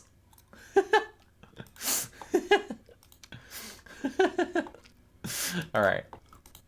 Working with AI can get us 60% more... We'll use AI to replace patients' brains and make them say, I'm fine now. Yeah. That does seem like the most inline Wes Streeting answer to how to use AI, actually. Seems likely. Diagnostics on stage 1 cancer, lung cancer, than we can without. And that is obviously very good news for the individual, but massively important for the NHS because it costs, if you don't catch it, we all know this, if you don't catch cancer till stage 4, then you're looking at a much poorer outcome for the individual and a much bigger bill for the NHS. So it's absolutely central. But this goes, on the mission on the NHS, we had to be clear. We don't just want to pick the NHS up and put it back on its feet. Of course we want to do that. But I don't want 5 years of Labour government where all we've achieved is managing slightly better the services and institutions as they now are. I want them to be materially better. And whatever the mistakes the last 13 years, and there have been many, the challenges facing the NHS are just fundamentally different now to the challenges it faced 75 years ago. And the techniques for dealing with it, the technology has gone so fast, AI. So that means we have the opportunity, if we take it, to create an NHS fit for the future, which is technology, it's about prevention, moving health closer to our communities. At the moment we've got go to the GP or go to A&E as broadly the only options, and you need something close to the communities. Mental health needs to be catered for. So we're talking about a model that will survive for generations to come, not just a slightly better health service at the end of 5 or more years of a Labour government. Right, and then obviously, if you want to make use of the technology, you've got to build the right digital infrastructure and so on. Straight Catboy has resubscribed Prime for 2 months. Last time I subbed, you called me out on my egg status. Happy to report I've fully cracked it now, but I do need a new Twitch name, I think. Congrats, babe. Really happy for you. That's hype. How could I have possibly known? So well, that is also really important. You've got to do all that, but you've also got to take on those that say leave it as it is. Yeah, because you will all, particularly in public services. But here's the thing that I found most difficult. I think you find difficult as well, and that is the tendency on the progressive side. Yeah, let's actually get a full round of applause in chat for, I'm guessing, gay cat girl, which, such an unusual thing to be. Streamer couldn't possibly be this. Round of applause for cracking the egg. Well done. We're so happy for her. To define radical simply by the amount of money you're prepared to commit. Yeah, and this is a big mistake. So I ran a public service for 5 years, the Crown Prosecution Service. I don't need persuading that if you put a bit of money in the top, you get a better outcome. But I absolutely know to get a much better outcome, you've got to reform. You've got to take the difficult decisions. And people will say, no, it's pretty good, don't rock the boat, don't change anything, it all works as it is. But you've got to reform. And an example from when I was running the Crown Prosecution Service, the first thing I did was go around the country to all of our offices to try and learn what our staff were doing on the ground. And I remember it was a sort of freezing cold January day, and I was in South Wales, and we're in the office, and this van pulled up, and then into which were loaded lots and lots of papers, and then it set off over the mountain to the Crown Court for the next day. And when it was en route, one of the cases got switched to a different court, and sort of reverse and go in a different direction. And I said, what is this? And they said, oh, all our files are paper files. I said, well, you must be able to surely move this electronically. No. We've always done it this way. And so we've got to make use of the technology, we've got to win the argument, but we've also got to win people over to the idea that this is what is necessary. Right, that science and technology will be critical to the future. So, here we only a short time left. The Labour leader is always in receipt of an inexhaustible supply of advice on how to lose an election. So, the thing that's most difficult, I always think, when because your people. The difference is sort of, when you're in the Conservative Party, you kind of think, right, it's your divine right to govern, so it's, you just get on with it. Yeah. Okay. I mean, I think they're a bit different now, but. Yeah. Really? But with the Labour Party, the people want this sense of enthusiasm. They want to be enthusiastic about what they're going to do. I mean, when you look back, the other difference between us is that I was lucky enough to have Neil Kinnock and John Smith before me. You weren't, right? Put it like that. So I just want in the last bit because. Okay, I will actually remove the Sophie filter for this bit. I want you to see their faces. I want you to see their faces when they're saying when he does that bit. When they look to the audience and they've just he's just referenced there was some kind of relatively normal ideological lineage towards neoliberal reformism before I came into the party. But before you, Sir Kid Starva, there was the leader who grew Labour to be the largest political party in Europe, and then lost an election by 2,000 votes because your wing of the party sabotaged him. And then they look like this. I was lucky enough to have Neil Kinnock and John Smith before me. You weren't, right? They would put it like that. So look at that. I just want in the last bit because his most Aardman animations moment. Fucking hell. Ghoulish. Absolutely ghoulish. that. So Fucking hell. What is that? Just what is that even? Ugh. Alright, I'll spare you all again. I just want in the last bit, because people should acknowledge what you have done since 2019, because I tell you, it was not easy.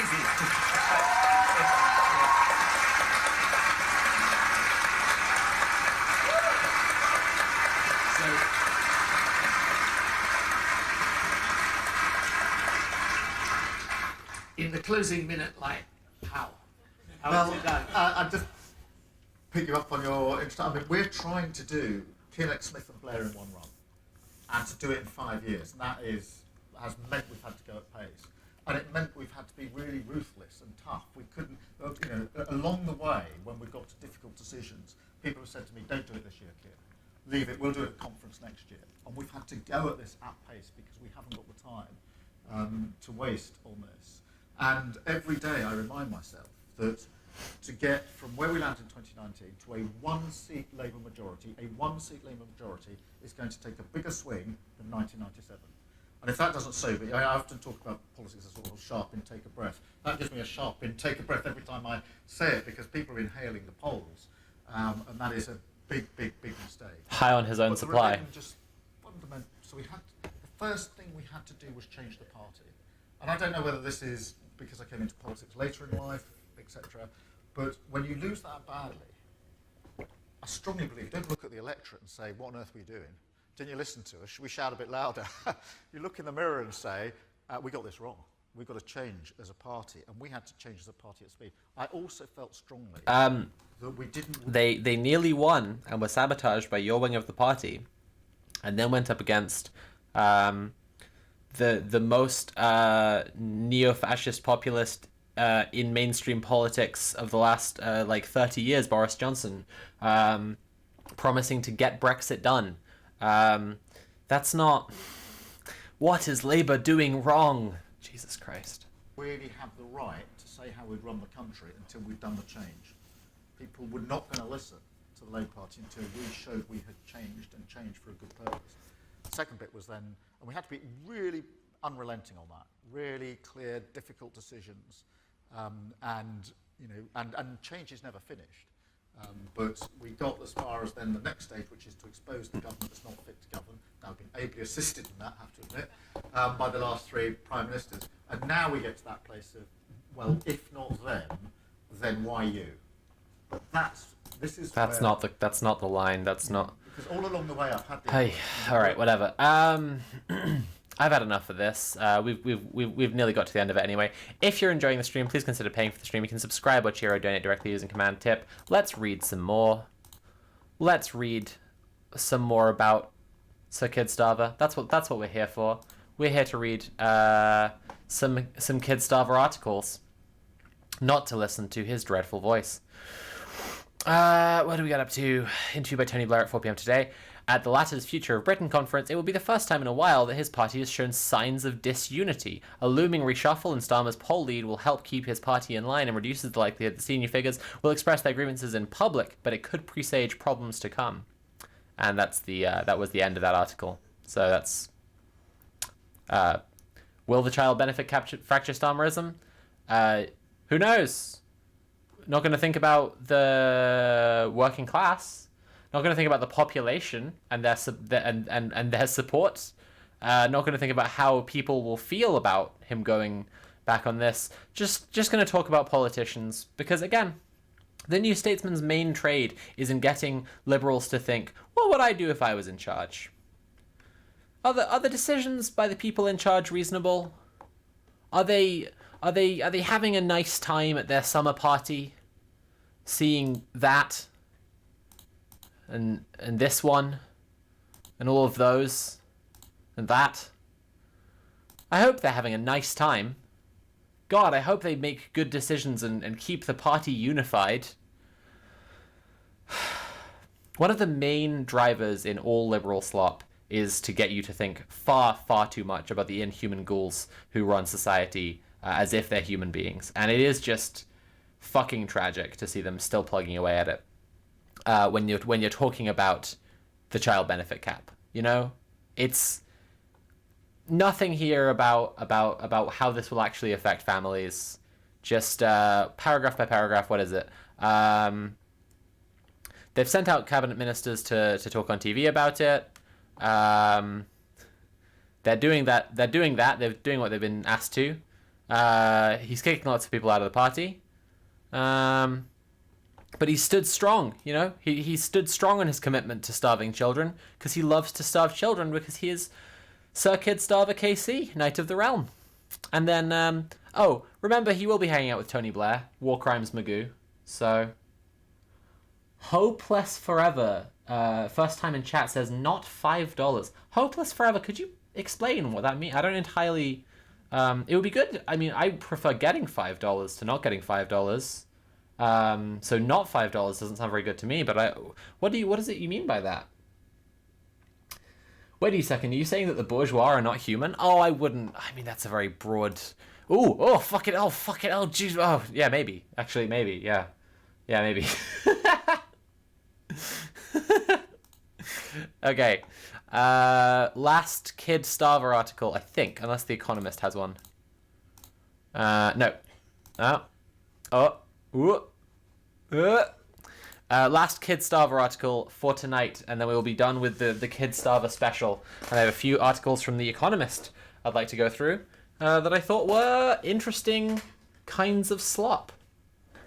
Oh wait, this is the wrong streamer, I think. Ah, I see. You came onto a stream and you saw a woman trying to make money to live, and you thought, I know how to harass this woman making money to live. But then you realized it was the wrong woman. How embarrassing for you. Damn, I'm so sorry, Hopeless Forever. It's a great username you've got there. But, you know, people can name themselves things on Twitch that aren't just summaries of their dating lives. It is allowed. You can do that. Literally what? What are you talking about? Well, it seems like you came looking for a woman who's trying to make money to live, and you wanted to harass a woman for making money to live.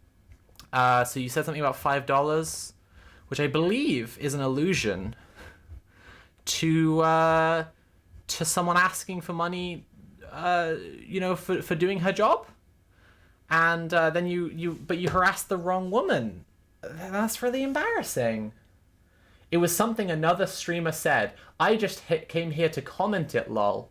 Lol, yeah, I am laughing out loud. Chat, are you all laughing out loud? Are you laughing along with the very funny comedian in the chat?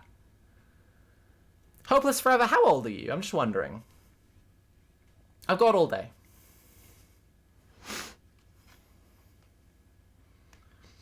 Frontline Caster says, I'm laughing at Hopeless Forever. Hopeless Forever says, what is happening right now? I don't know.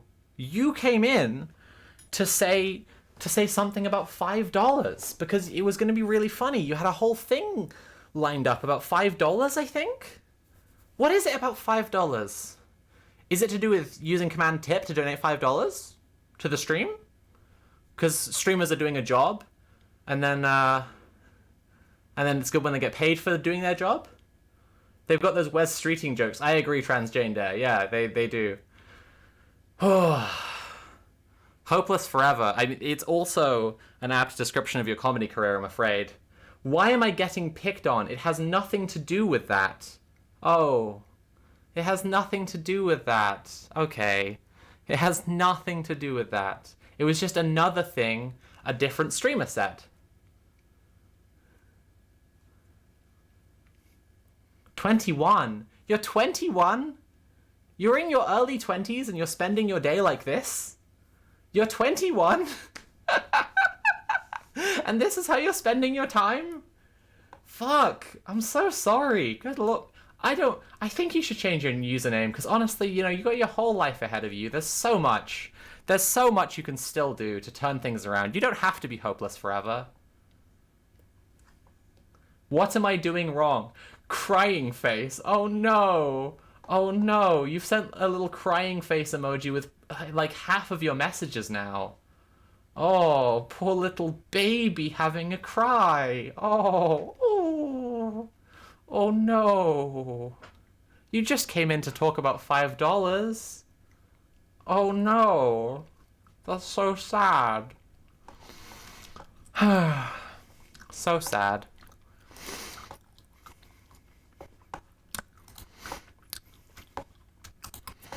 What could go wrong for Kid Starva?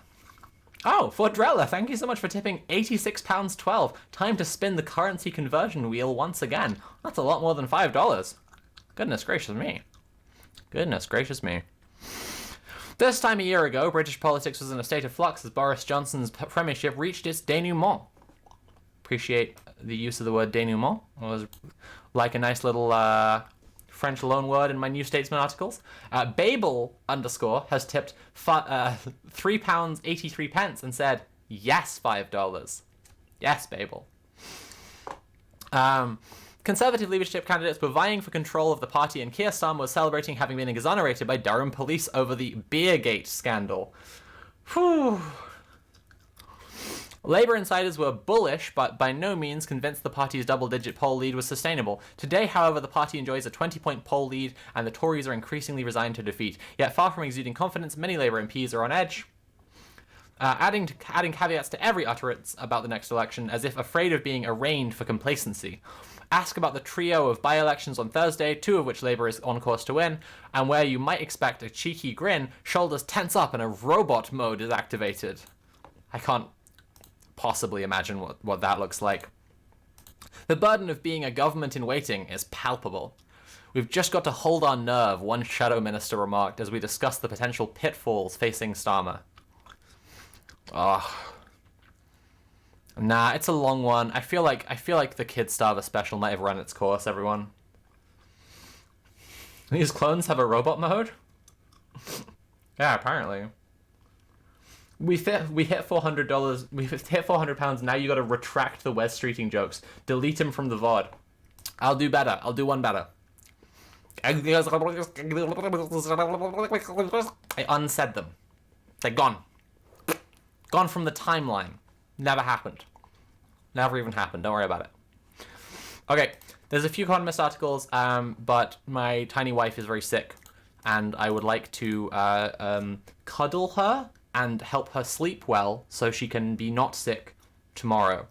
So I'm going to try and get through these Economist articles fairly quick because I think they're going to be interesting. I picked them out with stuff in mind, so I hopefully we don't have to read absolutely every word of every article.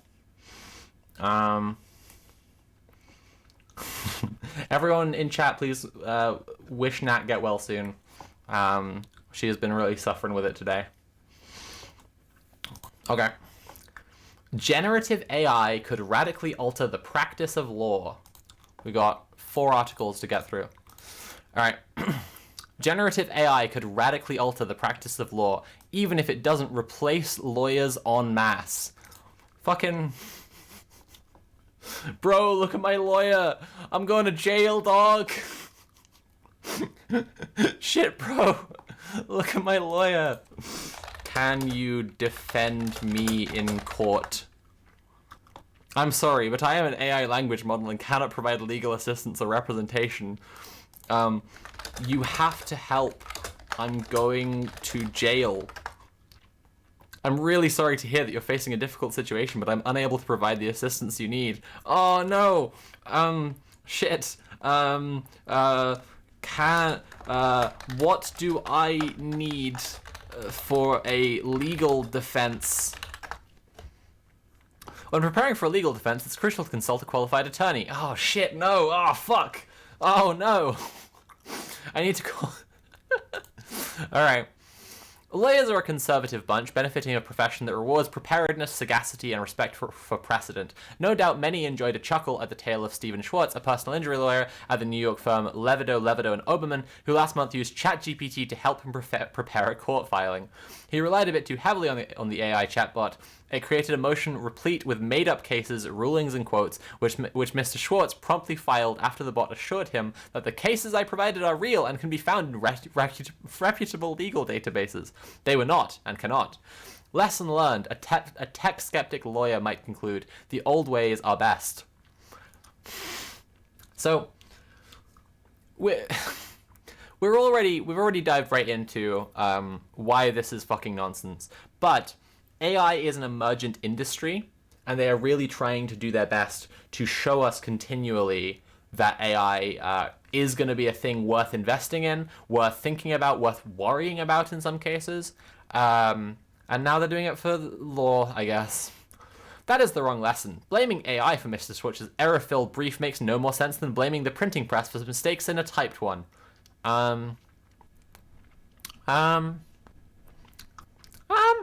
In both cases, fault lies with the lawyer who failed to check the motion before filing it, not the tool that helped produce it. For that is what AI is. Neither a fad nor an apocalypse, but a tool in its infancy. I mean, yeah, like, fucking, I agree, but, like, why would it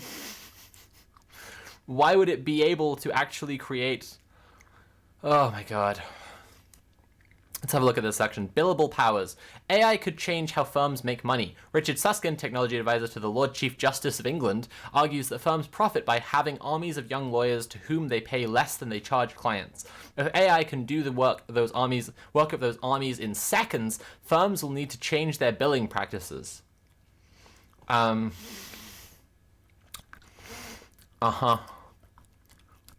probably won't, though. Some may move to charging flat fees based on the service provided rather than from the amount of... Do you not know how automation works? It's... Anyway. Third, AI could change how many lawyers exist and where they work. Eventually, Mr. Lessig argues, it's hard to see how AI doesn't dramatically reduce the number of lawyers the world needs. World without lawyers. Mr. Hutz, when I grow up, I want to be a lawyer just like you. Good for you, son. If there's one thing America needs, it's more lawyers. Can you imagine a world without lawyers? Oh.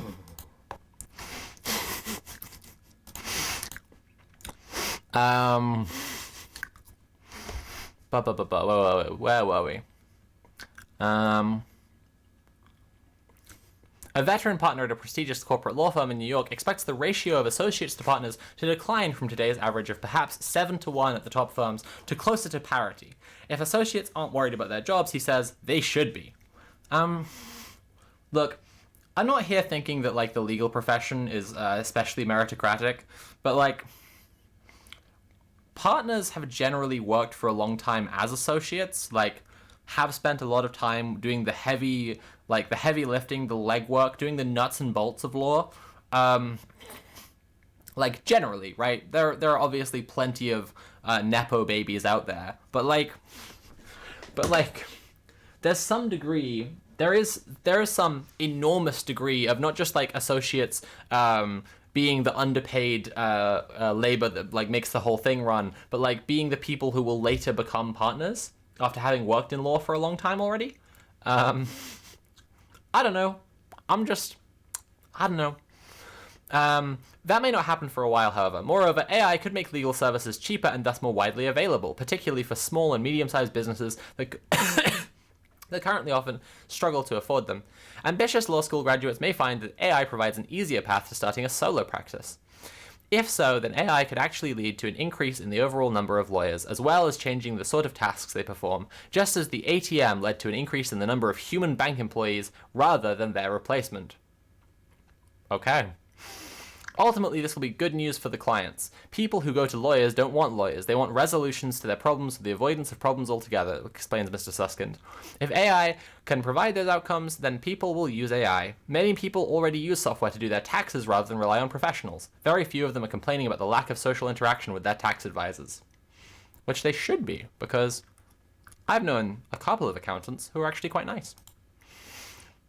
Okay, that was a quick AI thing. I wanted to breeze through it because I really wanted to get to this.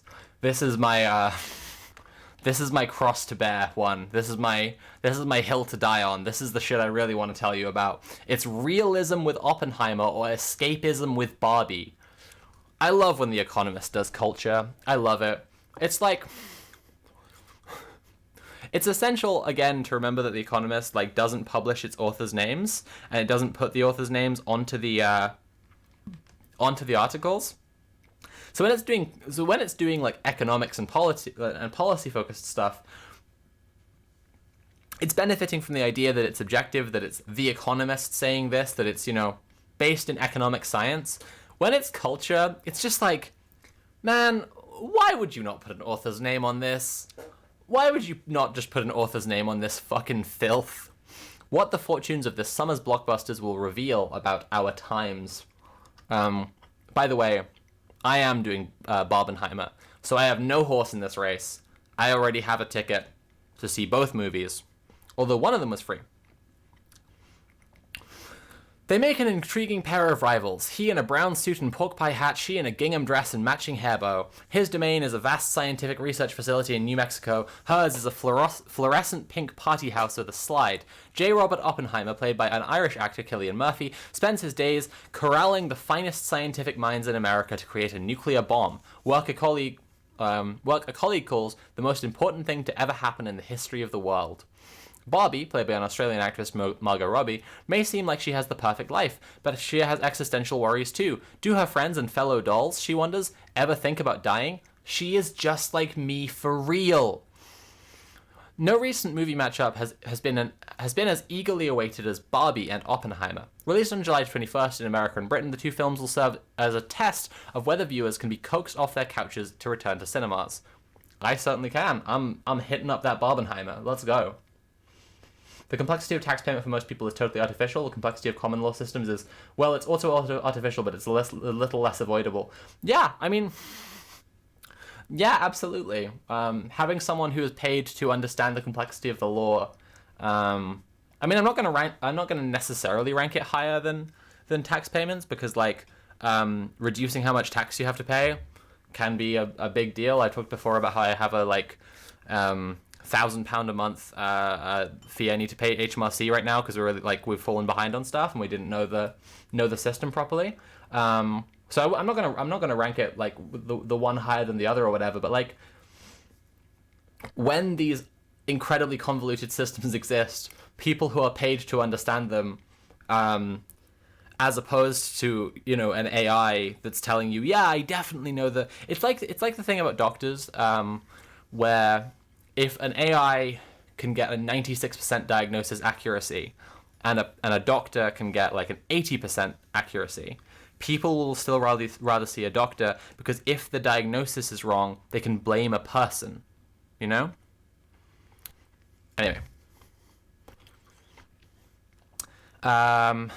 People have created memes, remixed the trailers into jarring Barbenheimer hybrids, and debated whether to see the biographical drama or the fantasy comedy first. The brouhaha is partly a result of the filmmakers. Christopher Nolan, the writer-director of Oppenheimer, is the closest thing Hollywood has to a mad scientist. I already hate this fucking article. He shoots on film and mostly eschews computer-generated imagery, blowing up an actual Boeing 747 for a previous film. The nuclear reactions in Oppenheimer were also created by producing actual explosions, albeit not nuclear ones, brightened by aluminum and magnesium powder. His films toy with narrative conventions and tricksy subjects such as the unconscious mind and theoretical astrophysics. They have earned a combined total of around $5 billion in ticket sales. Dunkirk is one of the highest-grossing films ever made about the Second World War. Greta Gerwig, the director and co-writer of Barbie, has her own large fan club. She started out in the mumblecore genre of independent film, so named for its focus on dialogue, but has since had hits with Lady Bird, 2017, and an adaptation of Little Women, 2019. Her work claims humbler gross ticket sales of $300 million. For Barbie, she has cited old Hollywood musicals and films about the afterlife such as Heaven Can Wait, 1943, as inspiration. The two films encapsulate some of the caprices of the modern movie industry. Barbie is one of the many productions to exploit decades-old intellectual property. Mattel, a toy maker, has sold roughly $1 billion since it first introduced Barbara Millicent Roberts, call her Barbie, to consumers in 1959. Ms. Robbie, who is also a producer of the film, has said she was drawn to the project because the Barbie name is more globally recognized than practically everything else other than Coca-Cola. It is easy to imagine that a sequel is already in the works. Oppenheimer, by contrast, holds... Imagining a sequel to Oppenheimer.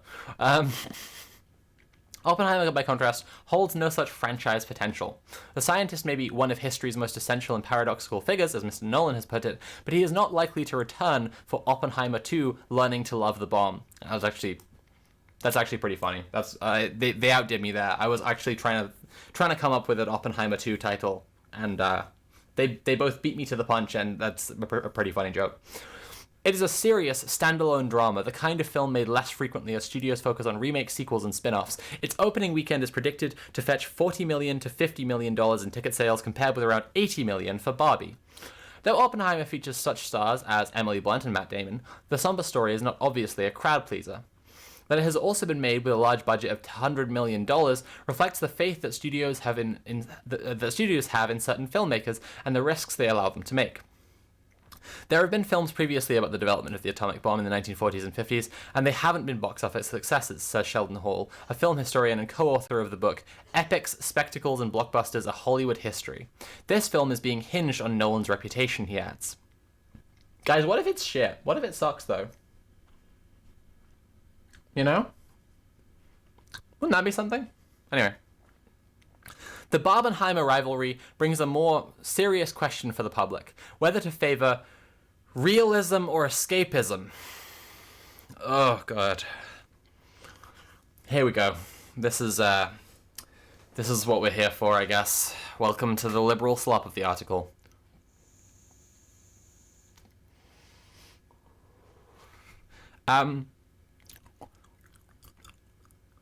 Barbie,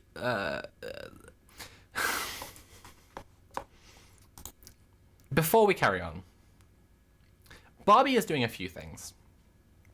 It is a joyous celebration of femininity from a director who's already proven her credentials as a feminist filmmaker. It is, yes, a franchise film in an era completely dominated by sequels, spin-offs, remakes, reboots, right? Franchise movies. But the franchise is a kid's toy, is a doll, right? And yet it looks like it's going to be a pretty good movie. That's interesting. And in combination with the first thing, you know, provides something of an interesting moment in, like, the industry of blockbuster filmmaking. The rest of this article is going to keep on using words like, just scrolling down here, frivolous, right? And I just don't think that they're giving it what it deserves here. Obviously, I am hyped as hell to see Barbie, and I don't want to come off as a bitter Barbie fan here.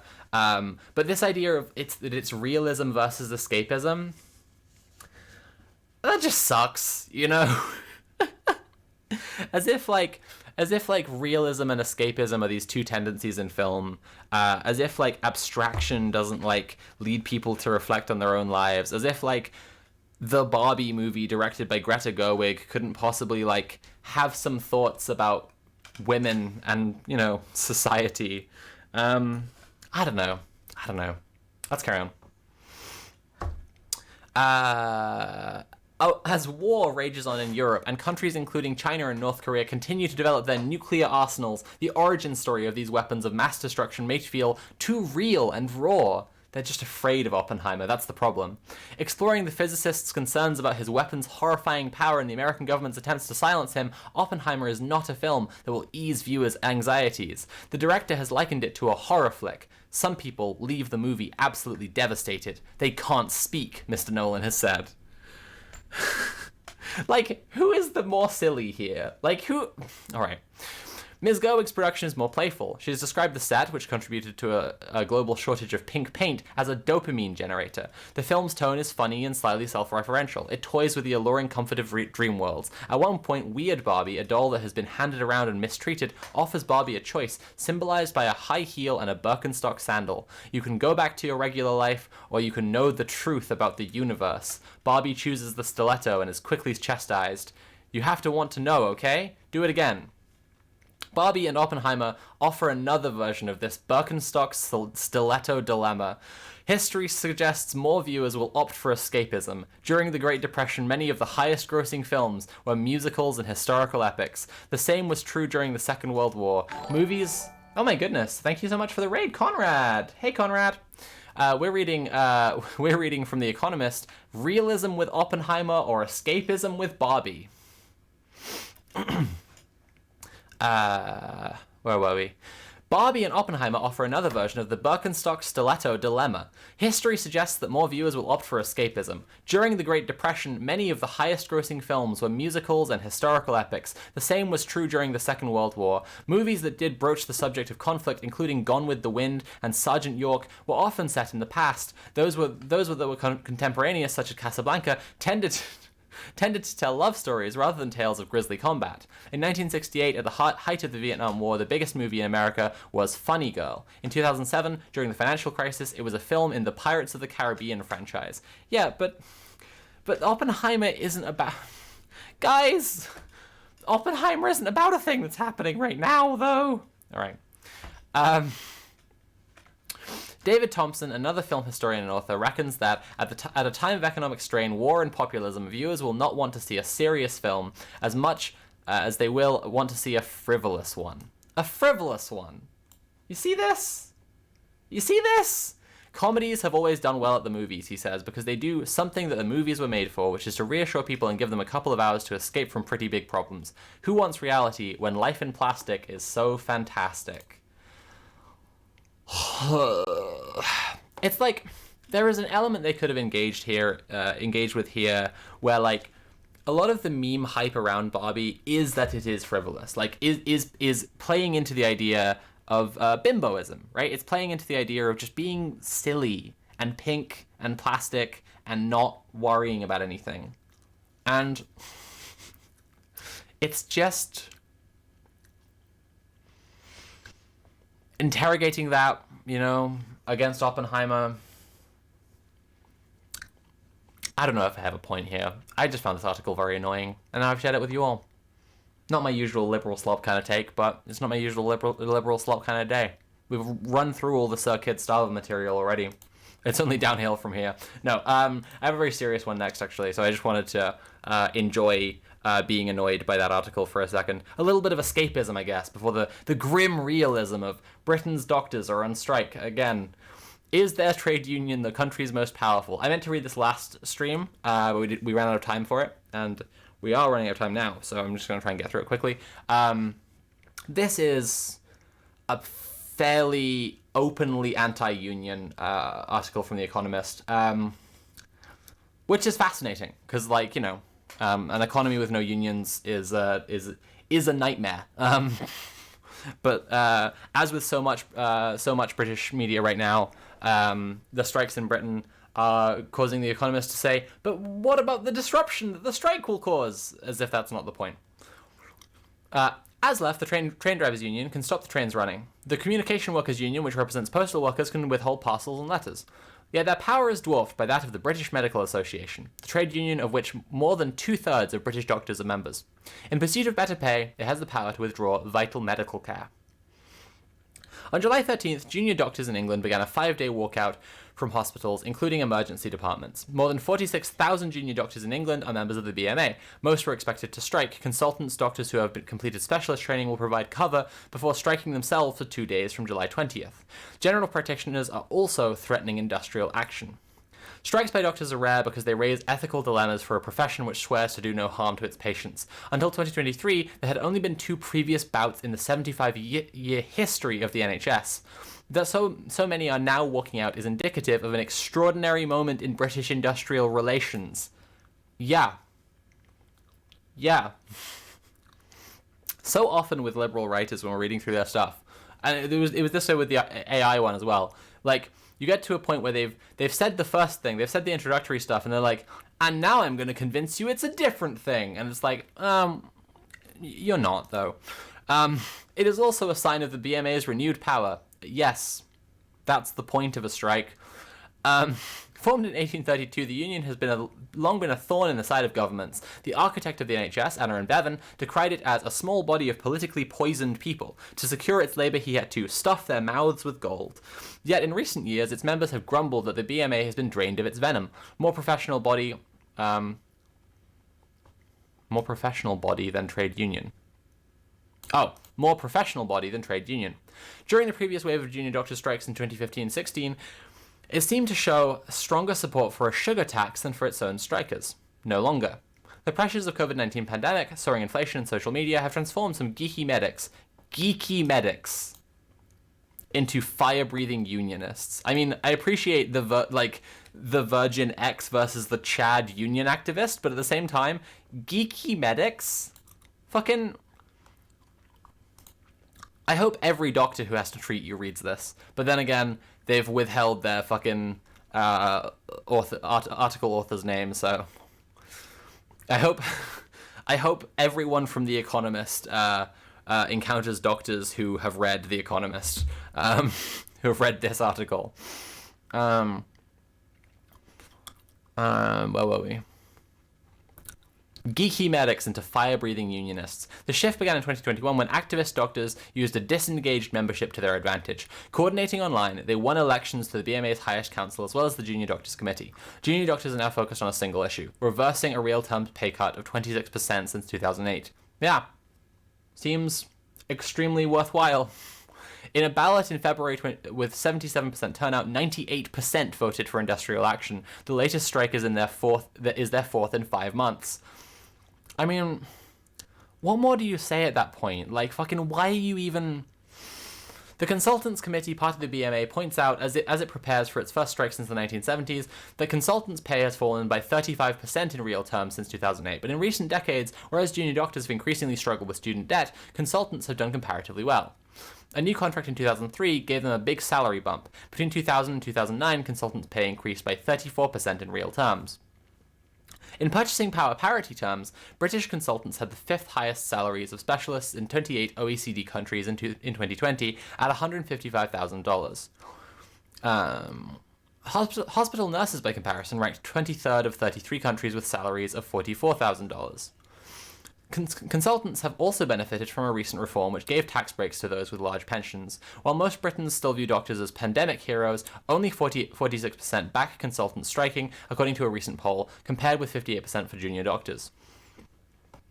Only 46% back consultants striking. Fucking...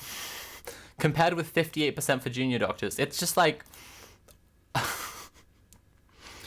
it's just not the point, I'm afraid. The point of organized labor power is that it's wielding power.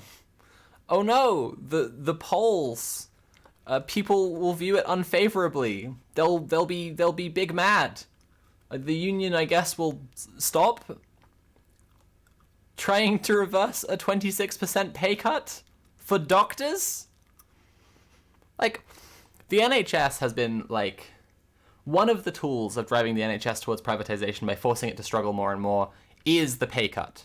And that pay cut has resulted in more and more people going abroad to become doctors, or people coming in who, like, the workforce for the NHS being staffed more increasingly by migrant doctors because the NHS is comfortable paying them less. Cedar Rit, thank you so much for tipping £10. Thank you for providing this delicious and nutritious liberal slop. That's purely my seasoning. The slop itself is utter thin grey gruel to begin with, I guarantee you. Anyway, hospital waiting lists are already at a record 7.5 million. 650,000 procedures have so far been cancelled due to strikes. As more pile up, the risk of backlash increases. The strength of the BMA is that it represents every kind of doctor. That is also its biggest challenge, notes Richard Smith, a former editor of the British Medical Journal, which is owned by the BMA. Junior doctors argue that they are often overlooked by consultants in favour of noctors, other health professionals such as associate physicians who are less qualified but better paid. Noctors, I've never heard that before. Junior doctors in Scotland have suspended their own strike to mull a 12.4% pay offer from the Scottish government. That risks dividing members on national lines, but this, as its members point out, is a new BMA. It is better at holding the line. There we go. Okay, final article. This one I think people will find really irksome. So in a similar way to like kind of everything in The Economist, the tone tries to strike like a level of kind of expert and professionalism that when talking about the looming possibility of yet another wave of Trump's fascism with even more power and organizing this time, just sits kind of fucking weird. And honestly, like, I don't know that I will have lots of commentary for this article. I'll absolutely check in with chat for what chat are thinking, but I do think this article shows quite well a tonal dissonance that sits across a lot of liberal slop, where ultimately we're all just people, right? And a lot of us are scared of the same things. For instance, a wildly stupid and vain fascist reality TV star and crime guy becoming president of America again.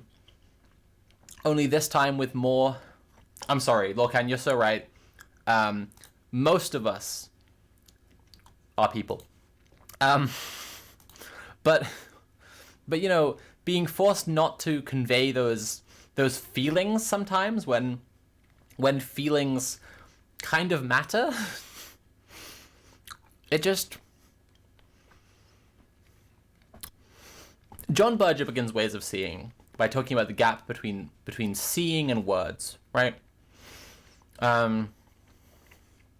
Words used to describe a sunset can never completely capture it. There is an ever-present gap between words and seeing. Where's the painting that he uses to illustrate this point is from René Magritte, and it's called The Key of Dreams. Picture of a horse, says the door. Picture of a clock, says the wind. Picture of a jug, says the bird. Picture of a valise, and it says the valise. Yeah? And the framing of this 4-panel looks itself like a window, like the fact of looking is highlighted. So when we get after these 3 mismatched ones to the matched one, we can feel the gap between seeing and looking, and it's just like the failure of the tonal dissonance and therefore failure of this article, in my opinion, really comes out not of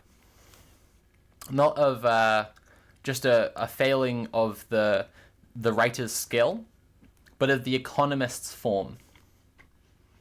So I find this one to be an interesting example of liberal slop. This will be our last one, so if you're enjoying the stream, if you have enjoyed the stream, please consider paying for the stream. You can subscribe or cheer or donate directly using Command Tip. I would really appreciate it. And then we'll go right into someone else. Okay. The overwhelming memory of Donald Trump's time in office is of chaos and resentment. Not entirely sure. It was summed up by the shameful end to his presidency when his whipped-up supporters sacked the Capitol in a bid to keep him in power. Mr. Trump has since lurched from an ignominious post-electoral impeachment to 2 criminal indictments, with perhaps more in the offing. The former president seems obsessed with relitigating his election loss in 2020. "I am your justice," he thundered to a crowd of supporters this year. "I am your retribution." Mr. Trump is likely to win the Republican presidential nomination for 2024. You might think this victory in the general election would foreshadow even more chaos, this time without the grown-ups who... This time without the grown-ups who, it turns out, at first reined in their impulsive new boss. In fact, a professional core of America First populists are dedicating themselves to ensuring that Trump too will be disciplined and focused on getting things done. They are preparing the way, and you should not dismiss their efforts. It's just like not using the word fascism, not talking about anyone being afraid of this. It just creates such a fucking bizarre read. Saying things in almost completely neutral terms, like a professional core of America First populists. You know? It's just so fucking weird. In contrast to the slapdash insurgency that captured the White House in 2016, the veterans of Mr. Trump's first term... They didn't capture the White House. Oh, in 2016. Gotcha, okay. Boopadoop, thank you so much for tipping £5. Can't afford much because I lost my job. Oh no! But thank you for the image of Keir Starmer's body and your head. It was actually my body on top of his body, like I was piloting him. Thank you so much for the £5, and don't stress yourself about giving money to me if if money is tight for you. Where were we? The veterans of Mr. Trump's first term have been years at work, as our briefing this week lays out. Even at this early stage, the details are something to behold. 1,000-page policy documents set out ideas that were once outlandish in Republican circles, but have now become orthodox. Finishing the border wall, raising tariffs on allies and competitors alike, making unfunded tax cuts permanent, and ending automatic citizenship for anyone born in the United States. They evince skepticism for NATO and pledge to end the war on fossil fuels by nixing policies designed to limit climate change.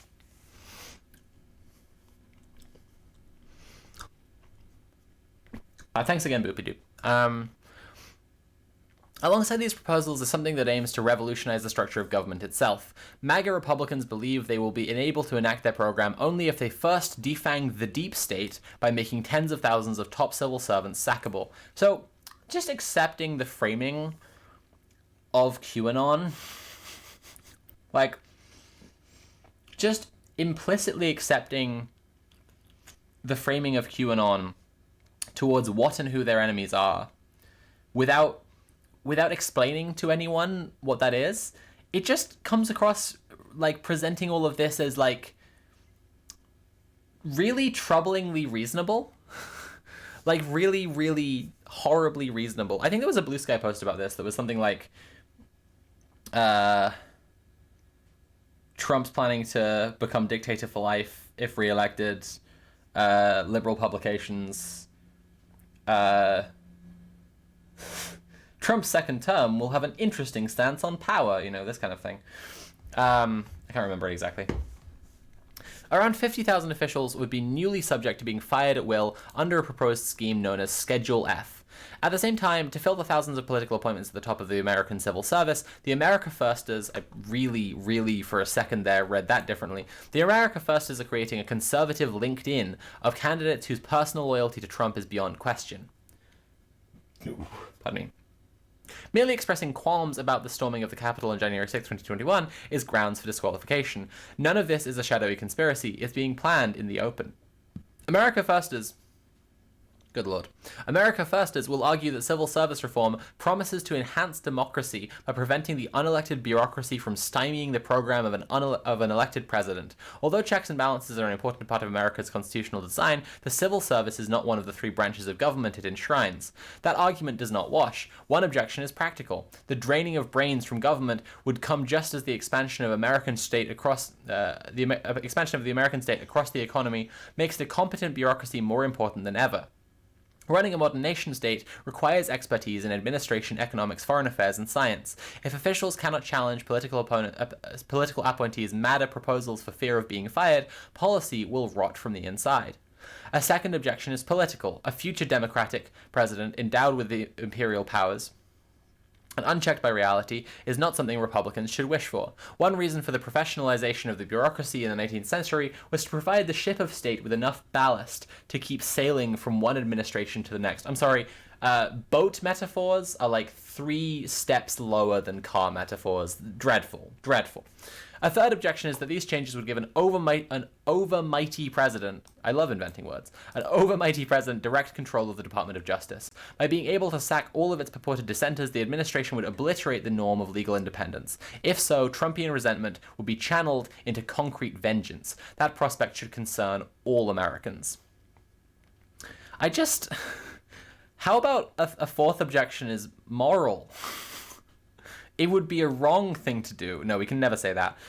Having encountered resistance from his previous attorneys general, or, a second objection is political. These people are fascists, and fascists must be kept from power at all costs. That kind of thing. I don't know. I'm just shooting out some wacky ideas here, seeing what sticks. If you're enjoying the stream, please consider paying for the stream. You can subscribe or cheer or donate directly using Command Tip, and I would really appreciate it. Having encountered resistance from his previous attorneys general, the prime criterion for Mr. Trump's next one would be a suppleness of spine, a willingness to quash investigations into the president and his allies, and to authorize them against his long list of real and perceived political enemies. Although Mr. Trump would have little practical reason to continue to foment distrust in the electoral system, that's not true. Since the Constitution precludes a third term, the need the need to be vindicated about his supposedly stolen election in 2020 may lead him to do so all the same. If the Republicans win both houses of Congress, as is possible, nobody in the executive or legislature will be in a position to stop Mr. Trump. After all, most of those in charge will already have publicly attested to the legitimacy of storming the Capitol. The federal courts will become one of the few remaining redoubts of independence and expertise in the American system. It is hard to see how they will not also come under sustained attack. If these carefully laid out plans are enacted, America would follow Hungary and Poland down the path of illiberal democracy. Why are you mincing your words? However, true, America has more guardrails against backsliding, including centuries of democratic history and a more raucous and more decentralized media. However, these guardrails are weaker than in the past. Moreover, many Americans would be left worse off by these plans. Trust in institutions and the rule of law would suffer, leaving the country yet more divided. Some people will try to take comfort in the idea that Mr. Trump will not win the primary or that he will lose the general election. Perhaps his nominees will not be confirmed, or the Emperor of Entropy will sabotage his own supporters' designs. That is unforgivably complacent. Mr. Trump is favorite to win the nomination in a country where general elections are determined by a few tens of thousands of votes. In victory, a team of practiced demolition experts would prime their explosive ideas. The deconstruction of the administrative state could begin. The vain and tyrannical winds of an emperor president would emerge from the rubble. And what they're describing is fucking terrifying. And just using none of the language to to actually properly describe how scary the thing they're talking about is, or lead to the natural conclusions that, it should be stopped at every level. If Congress had any kind of spine or investment in acting morally, they would have already impeached him before he even left office. They would have made it legally clear that he couldn't possibly run again, and dealt with dealt with the consequences of how pissed off the QAnon crowd would be, because this is just, it's the whole way through from 2016 to now, liberal complacency, even in this case where the liberal complacency is saying, don't be complacent, we have to be aware of this. It just has this incredible, ineffable aspect to it of just never, ever talking about the practical thing that needs to be done when dealing with fascists. Just wild. Anyway, that's the end of the stream. If you've been enjoying it, please consider supporting it. You can subscribe or cheer or donate directly using command TIP. In the meantime, you can find all my links at linktree.ee/SophieFromMars, all one word. My Patreon is patreon.com/SophieFromMars. I have just put my full text essay. It's 40 pages long. The world is not ending. It's about climate doomerism up there. I've been working on it for 2 years, and it's finally done. I'll be filming some of it tomorrow. It's already half filmed and about a third of the way edited. So if you're interested in any of that, check out my Patreon. If you want to support my work in general, check out my Patreon. If you want to see all of my links, it's linktree.ee/SophieFromMars. Okay, we're gonna raid into Bloodberry Tart. Why not? /raid.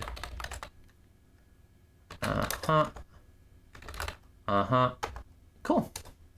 Fantastic. Thank you all so much for joining me on this special liberal slop about Sir Kid Starva. I'm gonna go cuddle my wife and help her to be less sick by giving her a little kiss on the forehead. Good night!